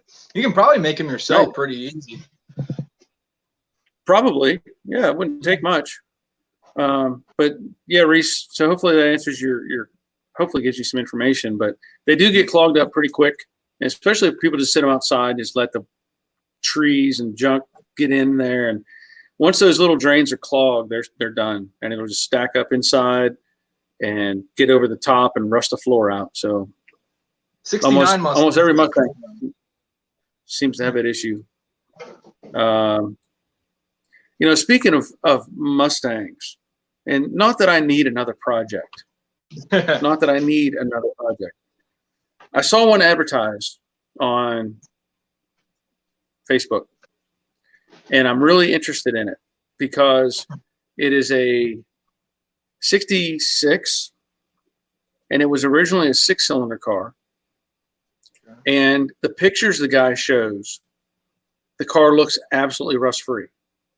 I mean, he's underneath the car. He's looking at the floor supports. He's got all these shots, and it looks like it's absolutely rust-free. Now, it's also got what's the company? Can't remember the name of the company, but it's a Mustang II front suspension kit that somebody's already put underneath it. And then it's got a 4.6 liter engine with a 5-speed transmission in it. And the price isn't that bad. Wow. And I'm really kind of wanting this thing because it's not an original V8 car. Yeah. And so modifying it wouldn't bother me at all. You know, it's already been modified, but it really would make a cool road course type car, you know, to build. Yeah. And he doesn't have the rear end for it. So it still has a 4-lug rear end underneath it in the back. Okay. But I've got a Ford 9-inch Curry rear end sitting out in the back here that I could just put in it. What's that? I said it was like made to be. Yeah, I've got the rear end ready to go. But, you know, of course, I'd have to find a place to store it and sit on it till I get other stuff done. But it's a really clean car, and it has great patina. It has great patina. It looks like it's never been wrecked, and it's kind of a brownish color, you know. Yeah. But like a dark color, not like it's almost like a rusty brown, like a dark rusty brown. Yeah. But anyway, I'm really tempted to go buy that thing. That sounds like a really interesting swap because I mean you see the Fox body conversion all the time with the early 90s fuel injection swap. But a 4.6, that's an overhead cam motor. That's like kind of cool. Yeah, it's different. So we're going on here talking to Brendan.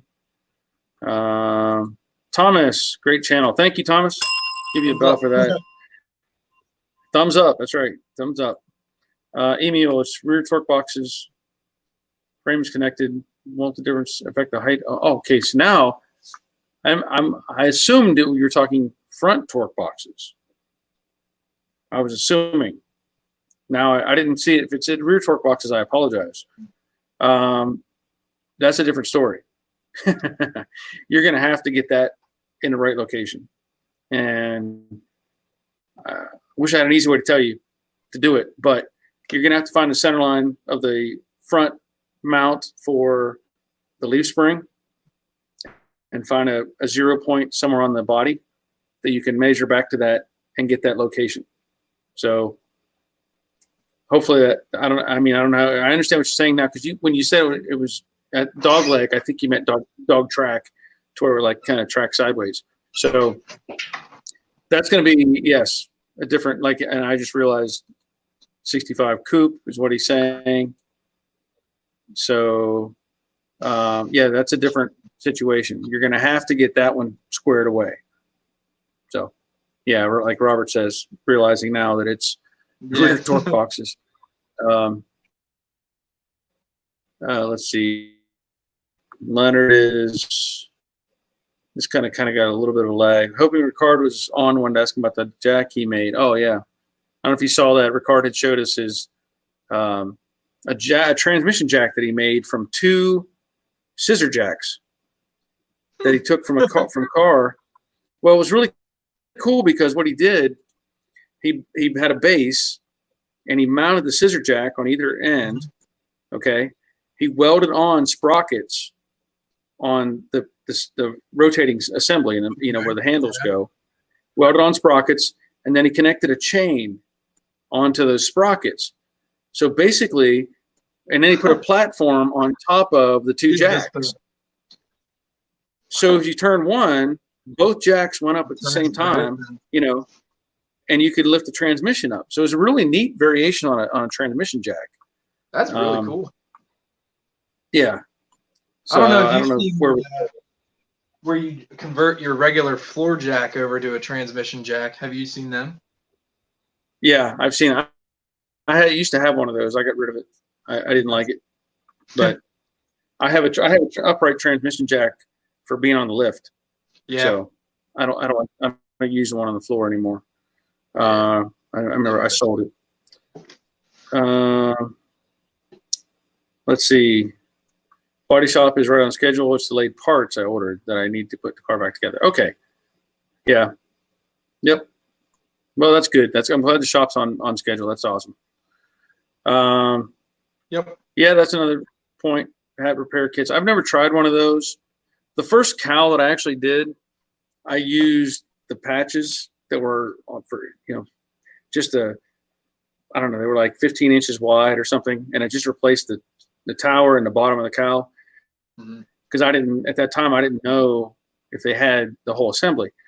So what I did is I went out just outside of, if I remember, I think I went just outside of the vents, and I cut the top of the cowl off, the top half. I cut a straight line and separated the welds. I got a mosquito, and I took off that section, and then I went underneath and cut out the damaged area and replaced that, and then I welded the factory piece back on top and welded the whole seam back together. And it turned out fantastic. It was really nice. I've seen people too. But I wouldn't recommend doing it that way.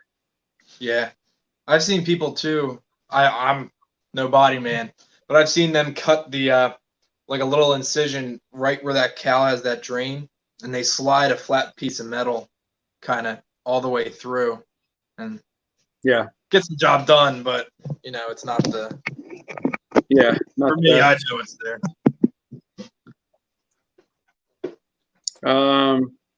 Barry, do you like the fastbacks? Yes and no. I mean, I've grown. I used to not really like the 65 and 6 too much. I was more into the 67. Well, actually, the 69 is the one I love, but I like the 67 and 8. And then certain times I like the 65 and 6, especially oddly enough, if it has the glass in the quarter. Yeah. Instead of having the vent thing, I like it with the glass. I don't know why, but I just think it looks cool.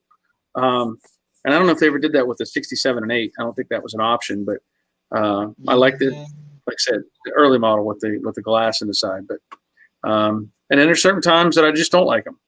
I don't know what it is. I look at it one a certain way and I don't like it. I look at another one a different way and I think it looks great. So I don't know. Coupes are cool to me. I like the coupes. Yeah, the coupes are awesome. They're less expensive, less to build, obviously. Oh yeah. Let's see, Leonard got one from Harbor Freight for floor jacks. Not that good. Yeah.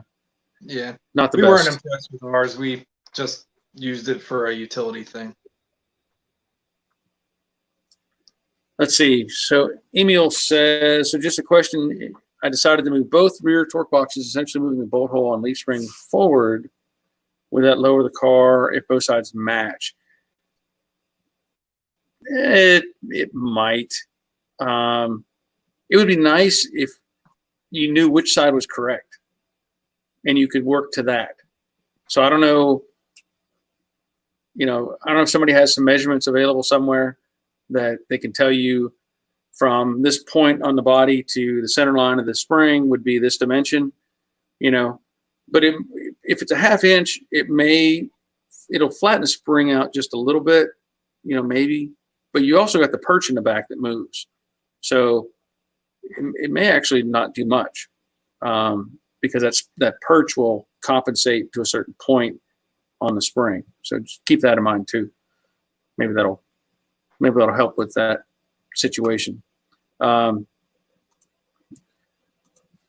right. So what else is going on? We got Jared talking about his car and people asking questions, which is great. And the more we share, the better off we are. At least the way I look at it. But Leonard had talked about the Harbor Freight floor jack, and like I said, I had one of those, and it was okay. The tranny jacks are kind of, I don't know, they feel hokey anyway. You know, mine has chains on it where you can strap it down and you can tilt it and all that sort of thing. Yeah. But they're still kind of, I don't know, they feel sketchy. I think trying to use I them. think the floor jack one that we had, it was more like a thing that used to get the job done rather than just do it like easily. But I know we used a on the ground collapsible floor jack that was about that high when it was completely folded down. That thing was great. It was we were really impressed by that one. Cool. Barry, I like your show. Building a 65 coupe with 95 GT injection. We thought That's about cool. that. That's cool. We really did. Give you a bell. Yeah, your dad's car, when he's building, I know he talked about he's carbureted it, but he had thought about leaving it fuel injected. We had the full fuel injection setup. We just so much easier to go carb. You don't have to worry about the fuel pumps or the regulators, the ECU. Yeah.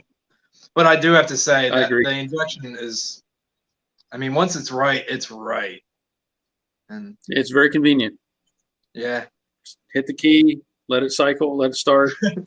Then it just runs. I know fine. even for my car, it's warmed up to around 70, 80 degrees in New Jersey, and I've had to retune it already.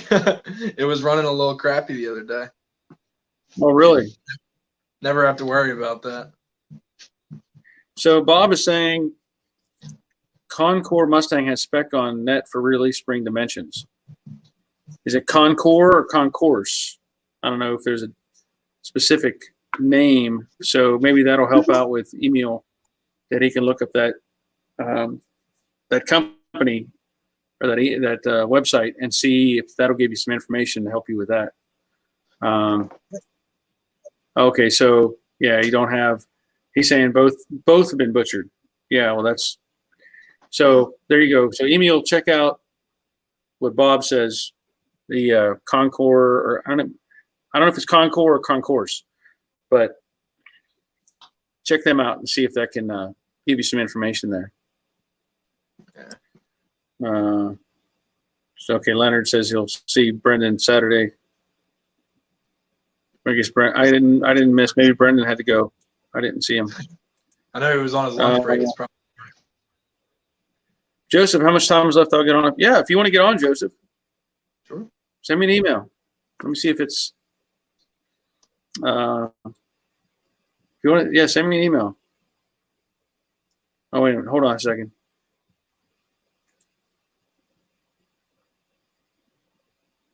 Okay, I've got somebody else here, Marshall. Let me send Marshall an invite, and we'll get him on and see how that goes. And what I might do, Jared, just because I know your internet's a little bit hoppy, you're a little bit. Yeah. So I may pull you off, just to help out with the situation. But you can stay there for now. We'll see if the other one pops up. And then I had. So Joseph, if you send me an email, maybe we can do something, but we'll see how that goes. Let's see. Emil, can the ornament louvers from a 67 quarter panel fit into the quarter of a 67? Not very easily. That would be hard. That would be very hard to put in my opinion. I know the 67, those louvers, it actually has an insert that goes behind the louver as well to help mount everything, and it would take some work to get those together. I can't. You could do it, but it would be very difficult. Good monitor. Look up these measurements online. It's an old diagram that comes up first, but it helps figuring out where things are supposed to be. So there's a good monitor gets a bell for putting up some information there for Emil. So I guess Leonard checked out. Yeah, that's right. Okay. Let's see. 777. Yeah. He says I tried some doing some Bondo over epoxy primer today. It did stick, but I still don't trust it over mechanical bond. How do you feel about this? Well, that's a good question. If it was, I don't know what your timeline is on your epoxy, how long it was cured, and like here's John commenting, hope it was cured and scuffed. So that's a good point, because epoxy is really tough. It's a really tough paint, and once it's in place, there's certain time limits for when you can do things. One is you want to make sure the thing is fully cured, dried, solid. That's why I don't put any filler on until it is about a week out, or week afterwards, just because I don't care. I can let the stuff sit, and then when I get ready to put something on, I'm going to scuff it with at least red Scotch-Brite, at least, and break the surface, get it exposed, clean it, and dry it out and everything, and then start applying fillers. Now, I see you're saying you're using the word Bondo, and I'm really hoping you're not using Bondo brand body filler. I'm really hoping. I'm hoping you have a good quality filler, because that makes a difference too. I use my Rage Ultra from Evercoat or Gold, but Bondo, I would not use Bondo on anything. Maybe there, Evercoat, Everglass. Yep. So just know that I wouldn't use those products.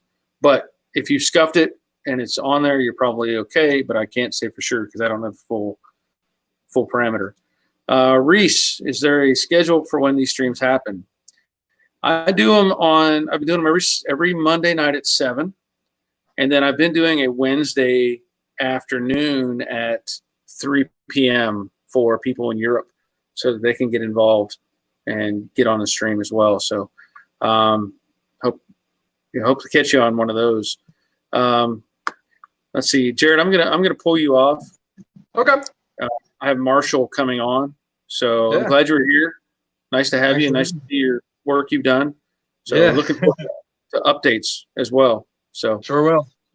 All right, we'll see you. Thank you. Yep. And here we have Marshall. All right. So let's see if we can hear Marshall. Hey, how you doing? All right. Can you hear me okay? I can hear you.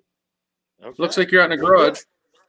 Yes, sir. Yes, sir. Working on my 65 fastback here. Cool. Which I heard you just say you don't care for too much. It depends. I mean, it does. It really does. But that's okay. That's okay. But yeah, nobody. I can't see the camera well. Well, what you can do, you should be able to click on the screen, and it do the flip, and then you can show it. There you go. Okay. Well, yeah, it's kind of doing a Shelby type car, our model-ish. Oh, okay. Put the cage in, or the roll bar. Yeah. And but been doing a lot of rust repair. Over the past 4 years that I've had the car. Yep. And anyway, getting down to having to buy the expensive parts. Yeah. the transmission and motor. I got a 9-inch there. Cool. Yeah. What are you putting in it? What's that? What engine you putting in it? Well, I don't know yet, but I'm pretty sure it'll be some crate motor of some sort. Sure. But your videos have helped me a lot. I sure appreciate them. Awesome. The last one, the last two that have helped me have been back here with the getting this to line up well. Good. And your rear valence technique too. Good. That's nice to see. Yeah, but it's coming along. So what are the plans for the car? Is it going to be raced, or is it just going to be driven, or what? I would like to track day it, that kind of stuff. Sure. Okay. But like a road course car. Yeah, something like that. I've done a lot of the, got big old brakes on it, but gonna run run 15-inch torque thrusts. Okay. And have rolled the fenders about Got it. as thin as I could get them. I don't know how well. Yeah. And got the rears too. And that was a fun job. I'll bet. But I'm really happy with the way it came out. I wanted them as flat as possible, but not to flare them at all. Right. So I was happy with the way that came out. Yeah. Yeah, thankfully I've had a lot of help, of course, as we all have on our projects, right? Yep. And so my dad's helped me a good bit. He's old hot rodder fabricator, and much better at this than I am. But yeah, we've been up the cage. I was pretty happy with the way it came out. I don't know if you can see it at all. Yeah, that's what I was going to ask. Who made the cage? My dad and I did. Cool. Yeah. I was a rock crawler before the Mustang, and had done some work there. Okay. With cages and tube beds and stuff like that. Right. Nice. So, yeah. But one of the biggest pains that we ever did was the rocker. Yeah. Man, that was bad. The car had been Dukes of Hazzard at some point. Okay. And when I got it back from the blasters, that whole rocker is caved in. And so is that a Dynacorn rocker? It is, and I only use the outside of it. Yep. And cut it along The seam. We cut it actually about in here. Yeah. And that was a pain because you're having to take the door and the fender on and off to make sure everything's going to line up, right? Yeah. Yeah. That is definitely the hardest part. Yeah. Make sure everything fits and lines up the way it should. Yeah. But I wanted to ask you if you had lizard skin the inside of one before. Not yet. Not yet. Okay. I mean, that's on the agenda for the Brooklyn Pony, but I'm not to that point, so I can't do anything with it yet. Yeah. But that's on the agenda. Yeah. On the list. Everything's on the agenda. Yeah. Yeah. But I sure have liked your shows. We've watched a lot of them, and now I'm getting into the body work stuff, and that's where I'm really uncomfortable. I'm better at the fabricating and stuff. Yeah. It takes some finesse to get the body work right. Yeah. So I'll be watching some more of your videos about that. Yeah. Well, there's plenty of them on there, and there's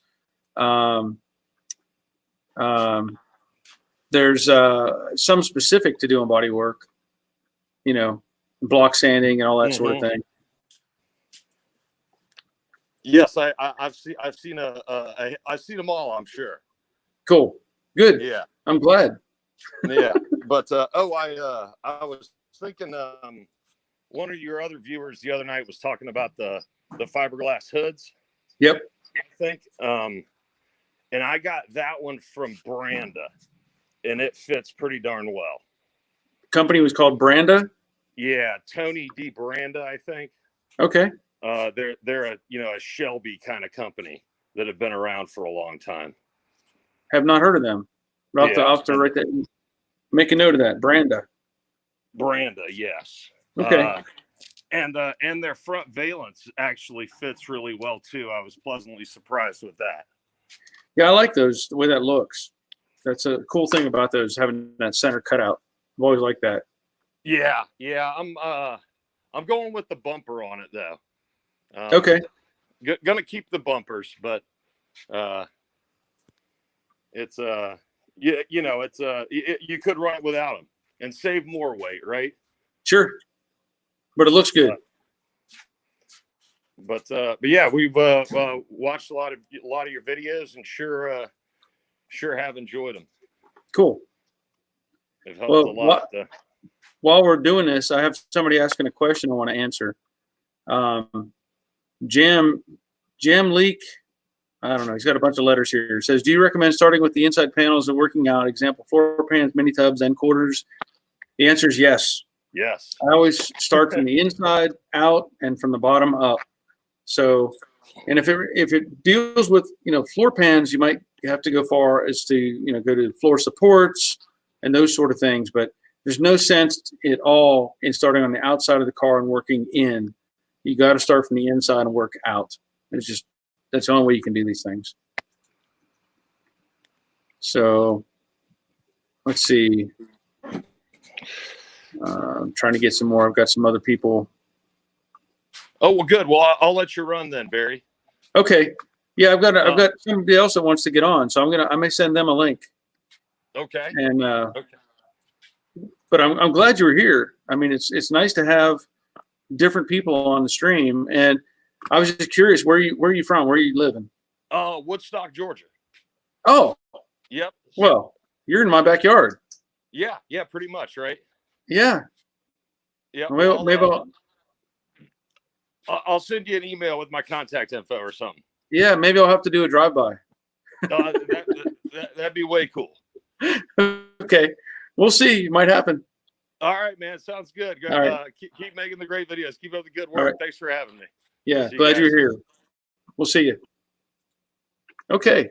That was cool having Marshall on there. And Woodstock is not that far away, so that might be interesting. Yeah. Yep. Jordan.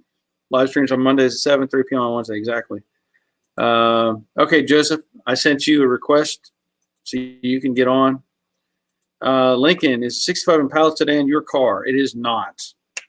Belongs to a gentleman who's about, what is he? He's got to be 75 or something like that. He has owned the car for over 50 years for sure. And he loves that car. And I think it's awesome. The cars, I've shown the video on it. It's really cool. I don't know what his plans are down the road. If he ever decides to get rid of it or something like that. If he does, I want to let him know that I want to be first in line, unless he's going to give it to one of his children or something. I think they all live out in California. So, Wallace, is your ductless heat pump still working good for you in your shop? It is. Yeah. In fact, it's running right now. It's very comfortable in here. It was up. Temperature was up pretty high, not real high, but it was hot and muggy today. And currently the shop is 70 degrees, no real humidity going. So yeah. And I'll give myself a plug. If you're looking for one of these mini splits to put on your shop or put in your shop, are listed on my Amazon page. So go to Amazon, find it, buy it, and I get a little kickback. So, or anything you buy off of Amazon that I have on my page. So, and if you go to my YouTube channel homepage, and up in the upper right hand corner, I'll do it like this. In the upper right hand corner of the banner, there's links to my Instagram, my Amazon, Patreon, I don't know, maybe something else. But if you ever get a chance and you just want to go do some shopping, click on the Amazon link, go through my page, and it doesn't matter if you're buying toilet paper. If you went through my page, then I get a little percentage of that. So keep that in mind, and I appreciate any help that I get in that respect. Yes, Harvey, that was a really nice fastback. It's going to be really nice when he gets that thing put together. Guido, Classic Industries, 30 minutes away from me. I ordered those rubber hood pieces for Bad Boy Blue, 1 month delayed. Oh, wow. Okay. Yeah, the ones that we talked about were missing from your fenders. So I've got Joseph he's queuing up. He's trying to get his phone pointed the right way so I can get him on the screen. I know it's you start orienting that thing and start going all over the place. Let's see. I'm gonna bring him on. So Joseph, Hey, there he is. How are you doing? good. How are you? I'm good. So you're still working on the Monty? Is that right? The Mustang, yeah, I worked on it yesterday. We Yeah, did. I'm sorry. We're doing the door skins yesterday, or one of the door skins on the driver's side. But Okay. I know Jared. He said he was going to get those seats in. I finished up on a couple of my seats yesterday, about yesterday, nice. a couple days ago. But those are the TMI Sport 2 seats, and Nice. yeah, they have the Wait, foam that you basically put on top of the frame, and then you Yeah. put the material over it. But it wasn't that hard as what a lot of people like say. Yeah. It's time consuming because you have all the hog rings and stuff that you got to get tight, and you got to get it all wrapped around it. But it turned out pretty good. Now there's a panel. I assume there's a panel that goes over that as well in the back. Yeah, I haven't put them on yet because I just wanted to. I actually forgot to order the. There's these clips that go on the back panel that basically snaps into this. So there's I think there's 12 or 14 of them that you just punch in on the back panel. They actually look like door panel clips, like what you'd have inside. But I just haven't put them in yet because I haven't ordered them yet. But yeah, they turned out pretty nice. Good. I think they did. Yeah, they do look great. But now I assume you're going to do the back seat as well, obviously. yeah, I have the upholstery for the back seat, but I'm kind of confused on how to do it because I don't have any of the. I guess you got to have burlap and stuff, and there's not really foam that goes over that seat, so you have to wrap it and make your own type of foam to put around the back seat before you put the upholstery on it. Really? So I don't really have that stuff yet. And I've been researching, trying to figure out what to use.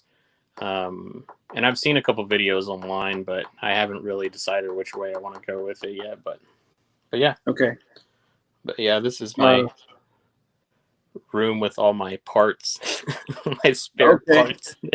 Well, now remember, you were doing the stainless work, right? The what? Weren't you working on stainless? Yes, the stainless trim. Yes. Okay. Did you get that figured out? Most of it? Yeah, I got most of it figured out. I still haven't had time to do the window glass yet. I have all the stuff for it, but I spent a lot of time yesterday working on the door skin, so I couldn't complete it all. But yeah, there's a fun thing that I got a couple weeks ago that I wanted to show. I got some new bling products that I really like. So I got a new gas cap, which is really pretty. Wow. My favorite thing is, let's see if I can grab it real quick.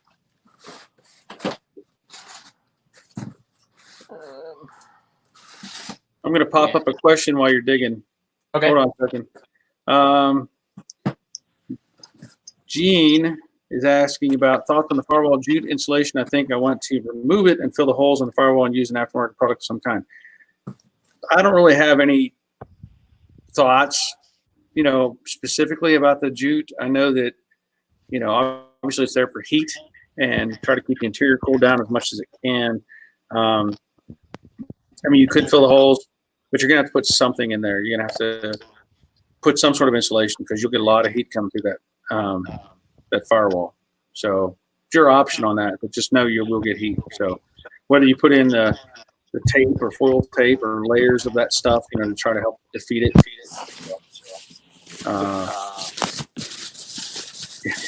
Yeah, check out this thing. Isn't this thing pretty? Wow. Nice. Yeah. The steering wheel, and it has a center cap that goes in the middle of it. Try and find it real quick.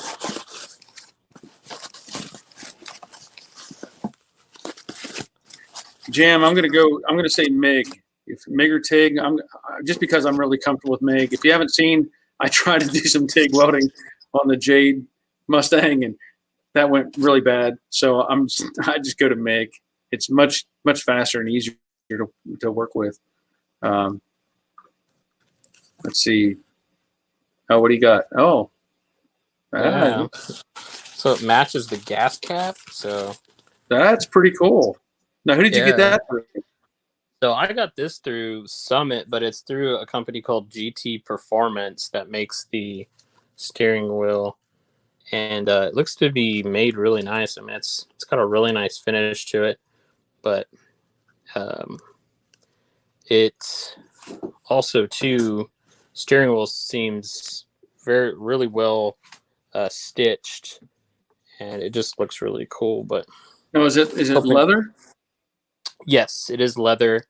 And it's got like these little perforations on both sides. Yeah. So like it's full leather, and then it's got like a perforation kind of look cool. to it. But I was pretty happy with that. But yeah, I got another question I want to throw up here. John Hawkins, think about a Monte Carlo bar for the Mustang. Do you think it helps with stabilizing? Well, it might help a little bit, but I don't know that you'll really notice, to be honest.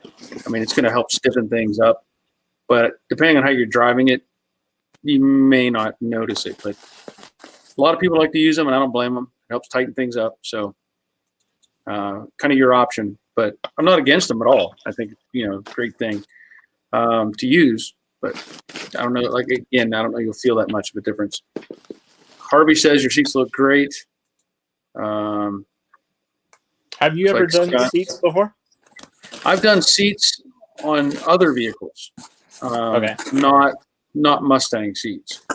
So I'm familiar with the process, but it's a lot of work. We put custom seat covers on like late model F-250 trucks where you had to take off the original seat cover and put on like the ranch heavy leather. Man, those things were tough.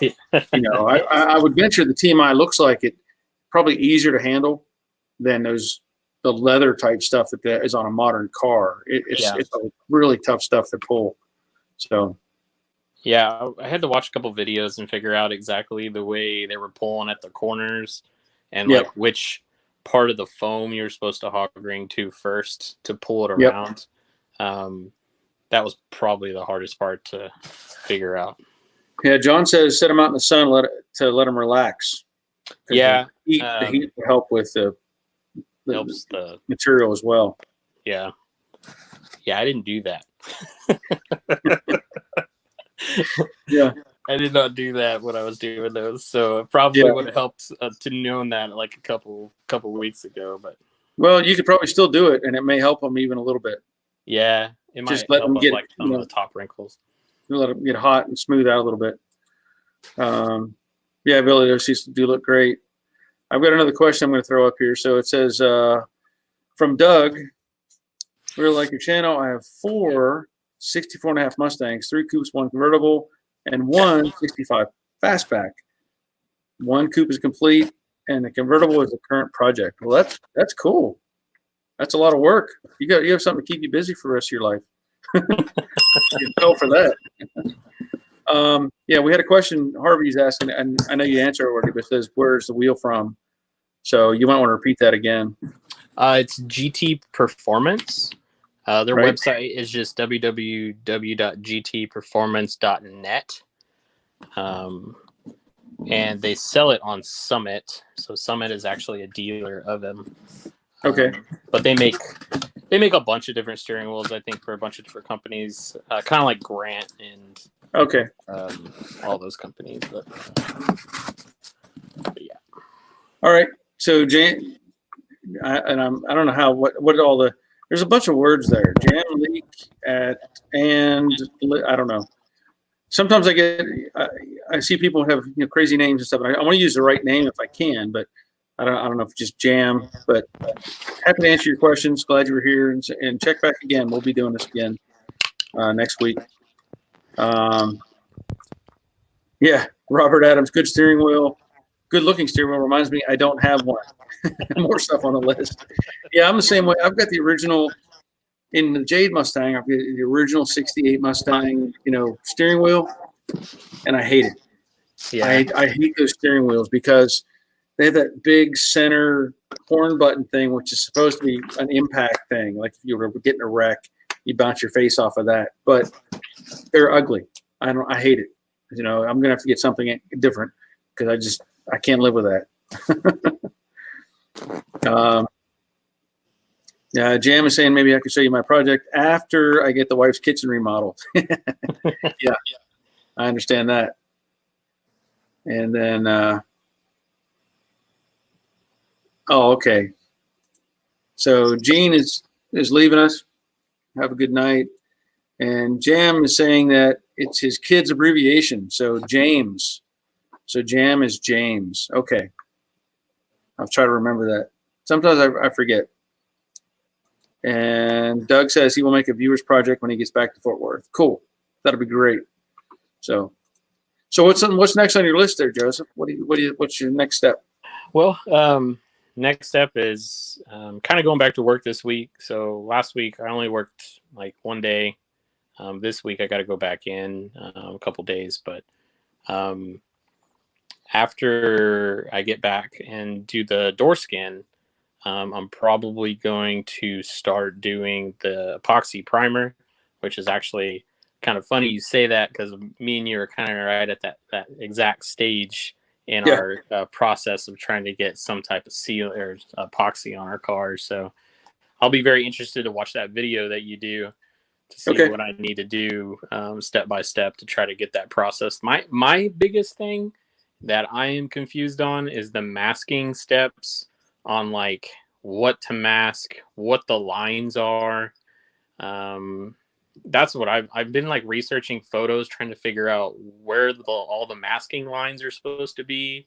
So that way when I do mask it and jam it, everything, I don't have to go back and do stuff again. Okay. And that's kind of what I'm working on, the process of trying to figure all that out. So what color are you going with? So it's going to be factory night mist blue. That's the color it was originally, and that's what I was going to repaint it back to. But it's like a darker blue. Well, what you might look at, I think, on the light blue Mustang series and on Mystique, if you haven't looked at those videos. Mm-hmm. Yeah. I think I went into some detail about how I prepped the cars for that paint. Mm-hmm. And I try to paint it assembled as much as I can, everything on it. But what I do is, I'll do the jam with the base coat and then assemble things so that when I do the rest of the paint and I spray clear coat, there are no tape lines. Okay. Everything is done in one shot. So go back and look at those videos. Mm-hmm. And maybe that'll give you some insight. And one thing I will point out in particular, this drives me crazy, is whenever it gets to the point of painting the body, I'll take and I'll use pieces of all thread and mount the extensions on the car, the quarter extensions in particular, and I'll build spacers basically so that it's on the car, but it's not touching the quarter. Okay. So look at those videos, because what I do is I spread it apart so that the paint flow follows the natural flow of the car when you're spraying. Mm-hmm. And then the clear coat wraps around the edges. So when it comes back together, everything's coated. Mm-hmm. And what happens though, and I've seen it too many times, somebody will do these extensions or the headlight extensions, and they'll have them sitting face up on a bench mm-hmm. and spray it. And what you end up with is the color is different. Mm-hmm. So at the end of the day, when you bolt that back on, you've got a spray pattern this way on the quarter and a spray pattern the opposite on the extension. And then when you put them together, the color doesn't match. Okay. So you think about those kind of things. But go back and look at those videos. Okay. and that'll help you with the with some. I know I've got information on there about all that. Okay. So anyway, but let me see what else I've got going on.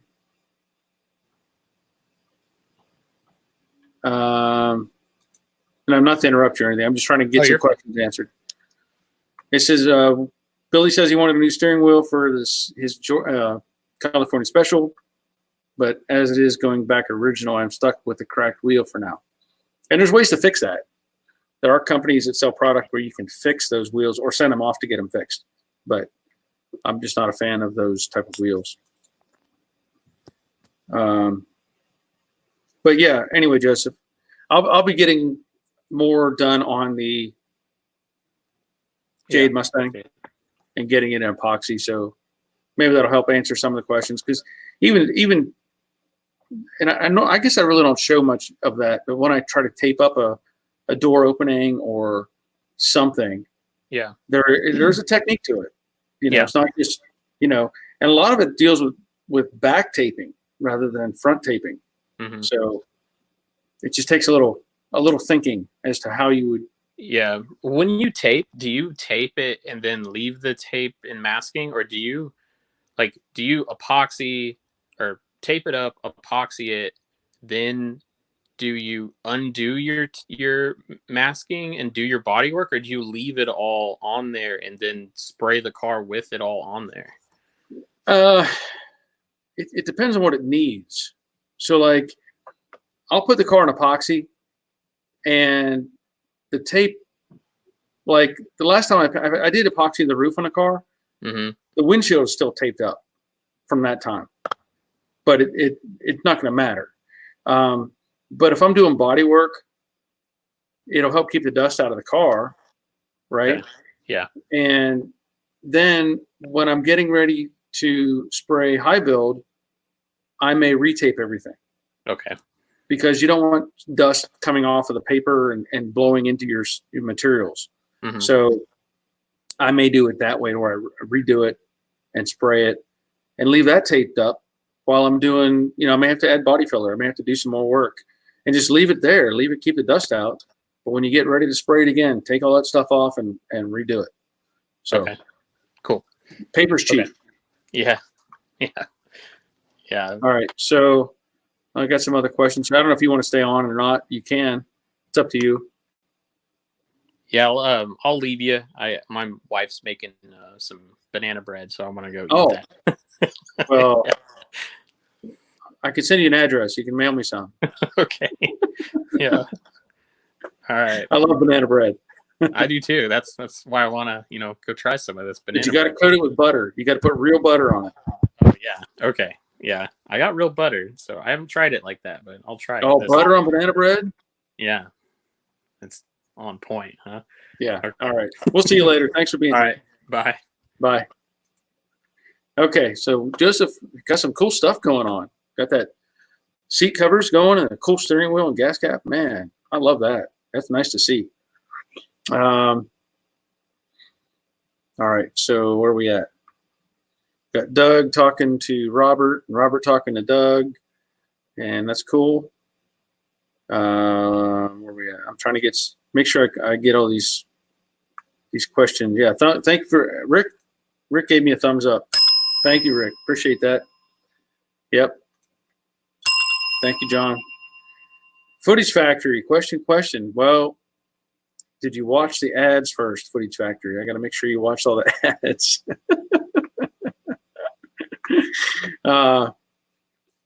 Let's see. Footage Factory, almost done it with TCI axle, letting paint dry, back to front end, installing coilovers. I don't want to install them upside down. So what is the right orientation? Is the adjustment knob on the top or bottom? Well, I really think there's only one. I mean, you can put them in. I guess you could. Let me look at how they're, because I know I looked per the instructions when I put them on Brooklyn Pony. So give me 1 second, and I'll take a look.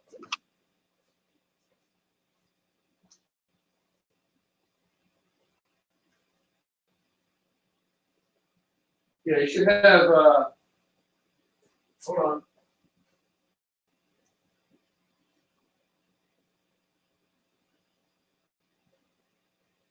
I'm still here. Keep talking.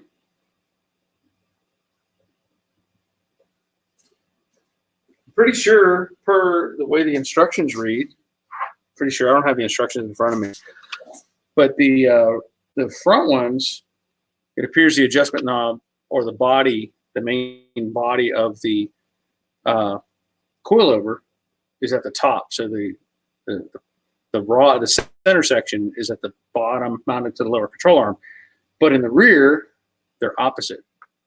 At least the way I have them on, and I'm pretty sure I looked at put them on per the instructions. So the rear ones, the adjustment knob is at the top. Now again, I'm pretty confident I followed the directions, but they should say in the directions which way they go. So that maybe that'll help. Hopefully. Yep. Thank you, James. Appreciate that. John. Yep. 65 Mustang. Yeah, I got it. Banana bread is the best. Well, banana nut bread. I like banana nut bread and butter. Got to put. All right. Footage Factory. You get 3 bells for watching all 3 ads. Okay, you have them in right now, one side up and one side down. Well, like I said, the fronts, the main body is facing up on the ones on Brooklyn Pony, and the rear it's the opposite. So hopefully that helps. Lawrence, hey Barry, it's difficult to put a left cat on a 2001 Chevy 4x4. That's a good question. I don't know. I don't know. I've never done that. So I don't have an answer for you. Sorry. All right, James. We'll see you. Have a good night. Dave has shown up. Yep. Glad you're here, Dave. I have to get Dave on here one of these times. He needs to put some information on here at some point. Let's see, Lawrence, lift kit. Well, I did the torsion bars on that 4x4, but I did not do anything with the catalytic converters.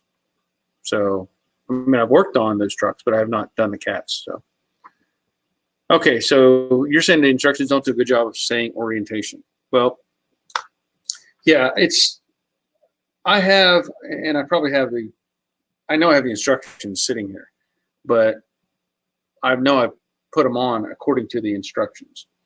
And like I said, the front ones, the rear, the mass, the main body is up, and on the rear it's the other way around. But if you want to send me an email or something, I could probably send you some pictures, and we can talk about it. But I'm surprised that they don't have.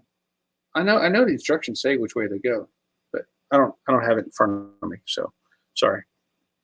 Yes. Banana nut bread. Yes. Lawrence, lift kit left get.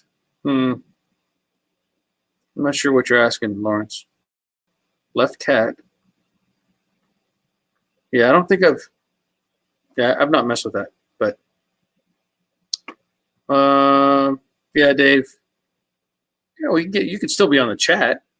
I mean, it's not hard. We can get you signed up here. Reese, what does the blue wrench next to your name mean? I'm talking about Dave. Oh, yeah, he's an admin. So he helps out if somebody gets on here and starts to throw some spam or garbage on the content, on the side. We've had it a couple times where somebody has put some really nasty stuff on here, and so people that have the wrench are the admins. They can help me out, keep track, and get rid of those people if something happens. But it's been pretty good lately. I haven't had very many, or I haven't had any in quite a while that have tried to do that. So that's a good thing.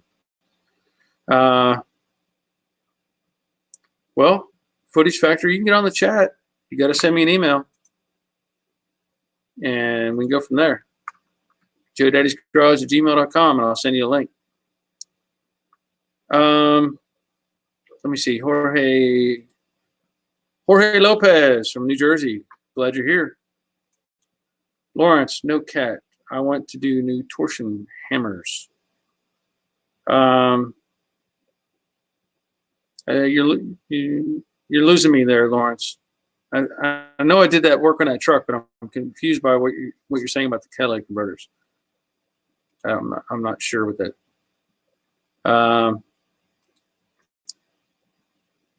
Yeah, yeah. Whoever it is, they can just go away. Well, that's not helping me. Let me see if I don't know if I can copy that. I can't copy that.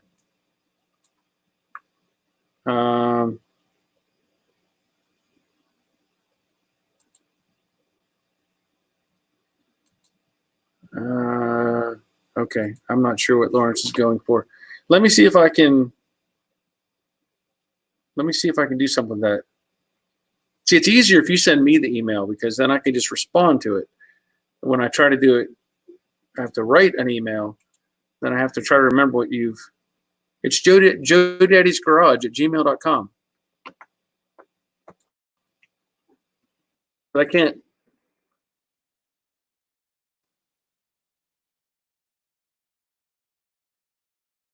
There's my email. So you can.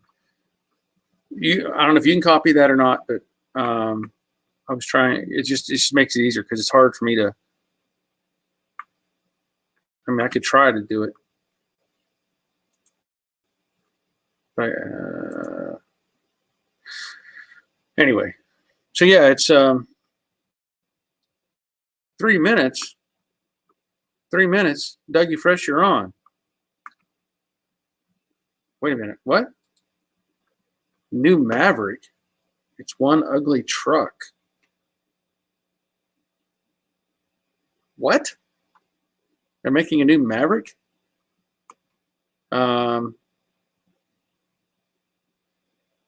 Okay, so Footage Factory says he sent me an email. Let's see if we got. There we go. There we go. Let me do it. Let me send him a quick link. So we have a little bit of time yet. I'm gonna stop this at the 3-hour mark. So, and that's 17 minutes away.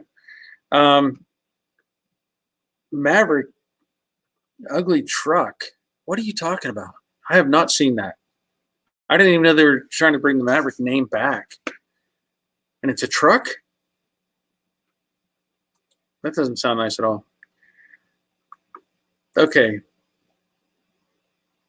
Lift by adjusting torsion bar. Well, I put those, if you saw that I forget what the brand was. That was several years ago that I put those keys on the torsion bars. And I assume that's what you're referring to. It did lift it. Wasn't really the goal was just to try to level the truck back out, mostly because, but I'm not sure what the catalytic converter has to do with that. Kind of confused. But so yeah, I've seen a little bit of the new Bronco, but I can't remember exactly what it looks like. I just haven't paid that much attention. And then whoops. So Robert's saying, yep, the new one they're working on based off of the Brazilian car. Interesting. So we have Footage Factory. I'm going to pull him up. All right. What's up? He's here. He's got earplugs in. Not much. How are you? Hanging in there, man. Thanks for it's kind of late, so it looks like you're the only one open to tell me how to do this. But what do you got? So here's my 65. Yeah. And on this side, I have it installed with the body up. Yeah. And then I'm like, God, is that the right way? Because I brought it over here and I got the knob flipped, but it's not really going in correctly. The body keeps hitting against the bottom control arm. Right. Yeah. The front ones that go upside the other way. The knob goes down. Okay, perfect. And that's exactly how they are in the Brooklyn Pony. The body is up, and so for that reason, because of the way it fits. So here's my rear end. Yeah. It's ready to go in. I'm just painting a few things, and here's the back. Cool. So, hey, I just want you to know I've made you probably $15, and you've really helped me, dude. Hey, the longer those ads run, the better off. For sure, man. And hey, I'll sign off, but just thanks for looking at that for me, dude. Yeah. Yeah, no problem. Talk to you later. All right. Glad for being here. Glad you're here. Okay, cool. So we had a little moment with Footy's Factory. That's cool. It was nice to see that the work he's putting in. He's putting the TCI suspension underneath that coupe, and I know he's mentioned before watching my videos and how much it's just a struggle putting it on this Dynacorn floor pan. So let's see. Okay, so Robert, did you send me an email? Is that what you're saying? Okay. I'll have to let me. Oh my. Oh, Robert. Oh, that's painful. Oh, that's disturbing. That's hideous. Oh, no. No.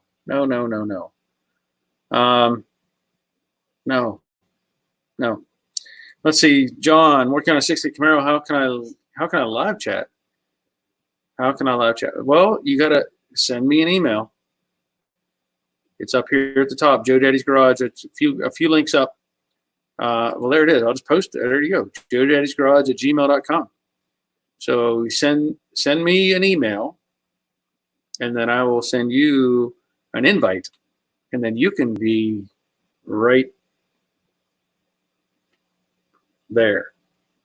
You just got to follow the link. So you got to send me an email first. Let's see.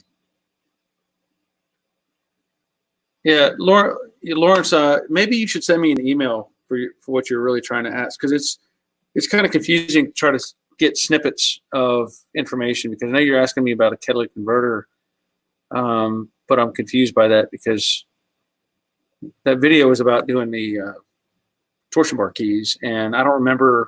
That was several years ago, so I don't remember any details about the underside of the truck.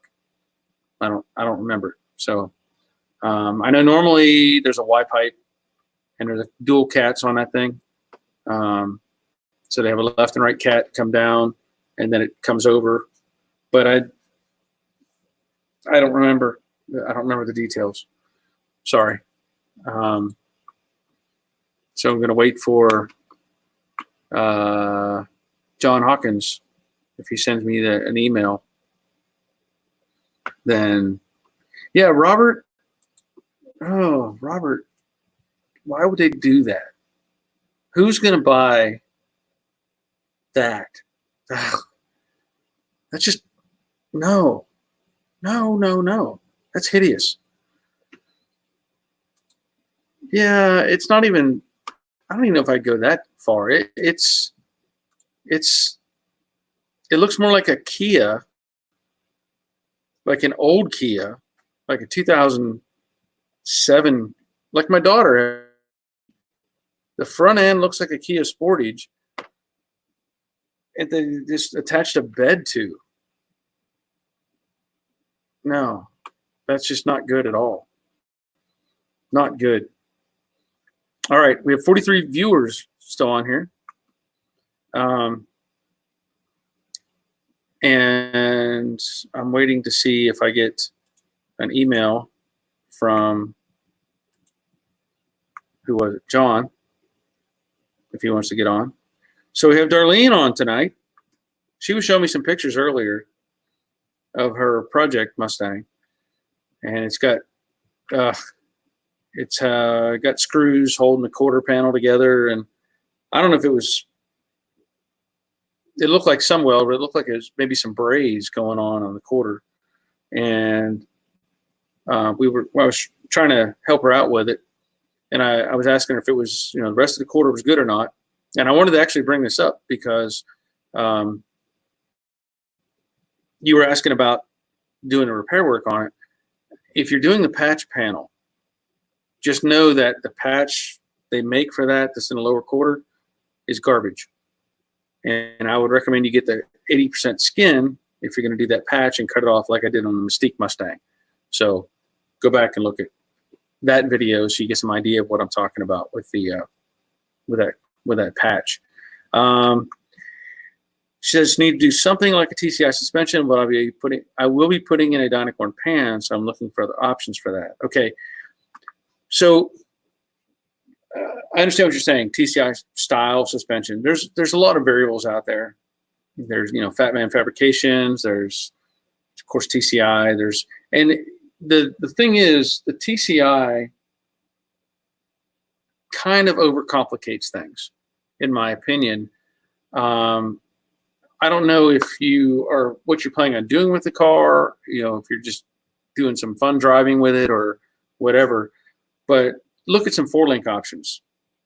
So with kind of the 4-link setups, you can attach to the mount points where your leaf spring would normally mount, and that would give you your bottom section.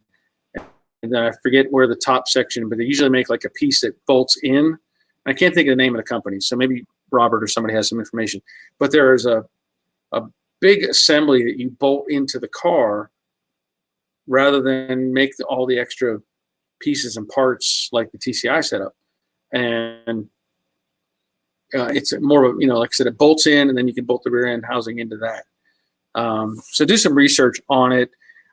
The TCI I can't recommend it for if you're doing a Dynacorn floor pan. It's just because it doesn't fit the rails and stuff. So, yeah. All right. Let me see if I got this other. Get an email. Nope, no emails. So we're down to about 8 minutes. Reese. Yeah. It's not pretty. That's probably one of the ugliest concepts I've ever seen. Yeah. Well. All right, Darlene. Yep. And you may look at just doing a full quarter as well. I mean, it depends on how everything else is. Once you get it all cleaned up and you realize how bad or good it is, that'll help you make your decision on that. Footage Factory, I have a ton of questions about tire width, especially because I want to do a wide body. When is your next live stream? I'll watch all your freaking ads. Well, the next live stream will be on Wednesday at 3 p.m. And then the next one should be, I plan on next Monday night at 7 p.m. I know we're talking about going camping or something. So we should be back. I plan on being back. But anyway, yeah, that's it. Dave, Detroit Speed. That's one of the other options you may look at, Darlene. That's good answer on that one. Fun driving daily driver for the summer, but Alaska is hard on cars. We want it to be solid for whoever. Yeah. So as Dave points out here, there's a Detroit Speed has a kit. There's various companies out there that make these bolting kits, but I'm just with the Dynacorn floor pan. If you're doing that, I'm not a fan of the TCI stuff. Just too much extra work you have to do. Robert Adams Classic Performance Parts has ones that use full lower control arms. That's around $600. They have a full kit with rear leafs, etc., for around $1,500. So there you go, Darlene. There's another. We'll give that Robert some more information there. Yeah, 3 p.m. Georgia time footage. Yep. And yeah, it is pricey. Any of that stuff is pricey. Ride Tech, that's another one. Steven, get a bell for that. There you go. So Darlene, yep. Yeah, like I said, there's different companies, and there's some generic stuff too. You know, the copies of whatever.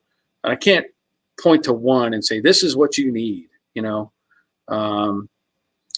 yeah, that would be pretty expensive. I would not go that route with the Detroit Speed. I would not do that. But Ride Tech and Classic, I would look into that Classic Performance. Seriously, that's probably a good one to check out and see what they offer. Let's see. Shipping to Alaska. Some will not, or it costs more than a part itself. Yeah. Unfortunately, you know, I have a friend who he flies for UPS. Too bad I can't get him to throw it on one of his planes and fly it up there for you, because he's based up there. So pretty sure it's UPS he flies for. CPP is a good bang for the buck for what it is, and I like it because it eliminates a strut rod. That's true. So get another bell, Robert. Thank you for posting that. Yeah, it would be, but I don't.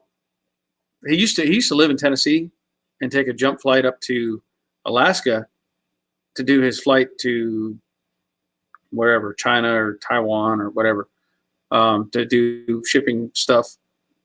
And he ended up just moving to Alaska permanently. That found it to be much easier for him. But I don't even know how I could get something going with that. I doubt I could get him be able to help me out with anything like that. But you know, that's how it is. They got to make their money too, and shipping is usually pretty ridiculous. But that's life. So, all right, I still have 41 people watching the show. And wait a minute. All right, we're going to give Robert a quick one-time shot here because time is running out. I sent him a connection, and he's got a 68 Camaro. So if he gets that and punch it out, I'll go an extra few minutes to let him get on the stream. This has been great. Seriously, you know, I know that I've been doing this every Monday nights at 7 o'clock, and you know, we have people that have been on here a couple times, you know, and done conversations and different things. But it was really nice tonight to have people dropping in and, you know, showing or talking and whatever. We haven't had that many people on the cycle, and having John show up would be nice too. We'll see if he gets in here. And you know, it's nothing. You don't have to do it, but it's nice that people get in here and get involved. And earlier we were able to help Jesse get him some information on his Fairlane, and hopefully that solves some problems for him, and he can get the parts he needs. Even like having a question on this TCI setup, you know, with Footage Factory. So that's cool. All right, we're gonna give John a couple more minutes. Steven, I have a 4-link Ride Tech on my 69 Camaro, really hooks up. So we'll give Steven a bell for that. And Robert, glad to see others on here other than me just rambling. Yeah, well, imagine being me. I'm talking, I'm trying to keep it moving because I don't like having, dead space. I can only stare at the camera and say nothing for a short period of time. And I think people get pretty bored with that. So 3 hours is a long time though, and I've said it before. We'll see how this goes. I know there's a time limit on StreamYard. Okay. It gives me, I think it's 20 hours a month. And for me to, in fact, the time is up. I can tell you now, I'm already over whatever the time limit is. I had like an hour left when I started this video. And I think the way their policy is, if you start and you keep on going, they'll let it go, past that time. but it uses up that time, and my time does not reset till next Monday, and hopefully it resets before I do this. But otherwise, StreamYard, like I said, it's free for 20 hours. But then if you want to go past that and you want to get rid of, the beep, get rid of their little logo, and you can add in other things. I think you can actually have a video running up here somewhere, and you can bring in pictures and do different things, which is cool. It's nice to have that option, but I don't know what else to do. So as far as options, Robert, StreamYard, the only one I know about is StreamYard, and of course the Streamlabs. So anyway, yeah, it is hard to read comments and talk at the same time. And it's when I can tell you this, when I'm done for the night and I go in the house, I can't hardly see because I got this light shining in my face. You can see how bright that is, pretty bright light, and trying to keep up with all this stuff going on. Kev chat, sorry I couldn't stop earlier, but night. Yep. What we're gonna have Brandon show up. He's on. Hello, how you doing? You must be out west somewhere. Yeah, out here in California. Yeah. Okay. Don't be Cool. afraid. Yeah. Yeah, I'm. So you got a 68 Camaro? Yeah, I got a '68 Camaro convertible. Let me see if I can turn it around here. Oh, nope. You just deleted yourself. You hit the panic button. You get to try again. I'll give you 5 minutes. You can try again. Yeah, Robert. It doesn't seem like there's any alternatives, but honestly, they got to make money too. I'm doing this, using their product, and I think they charge.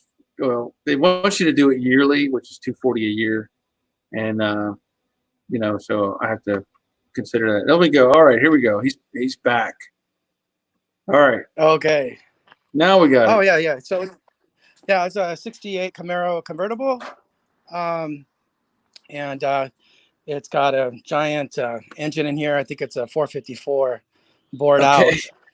out. I bought it like that. But basically, I'm just kind of going through the firewall here, and Right.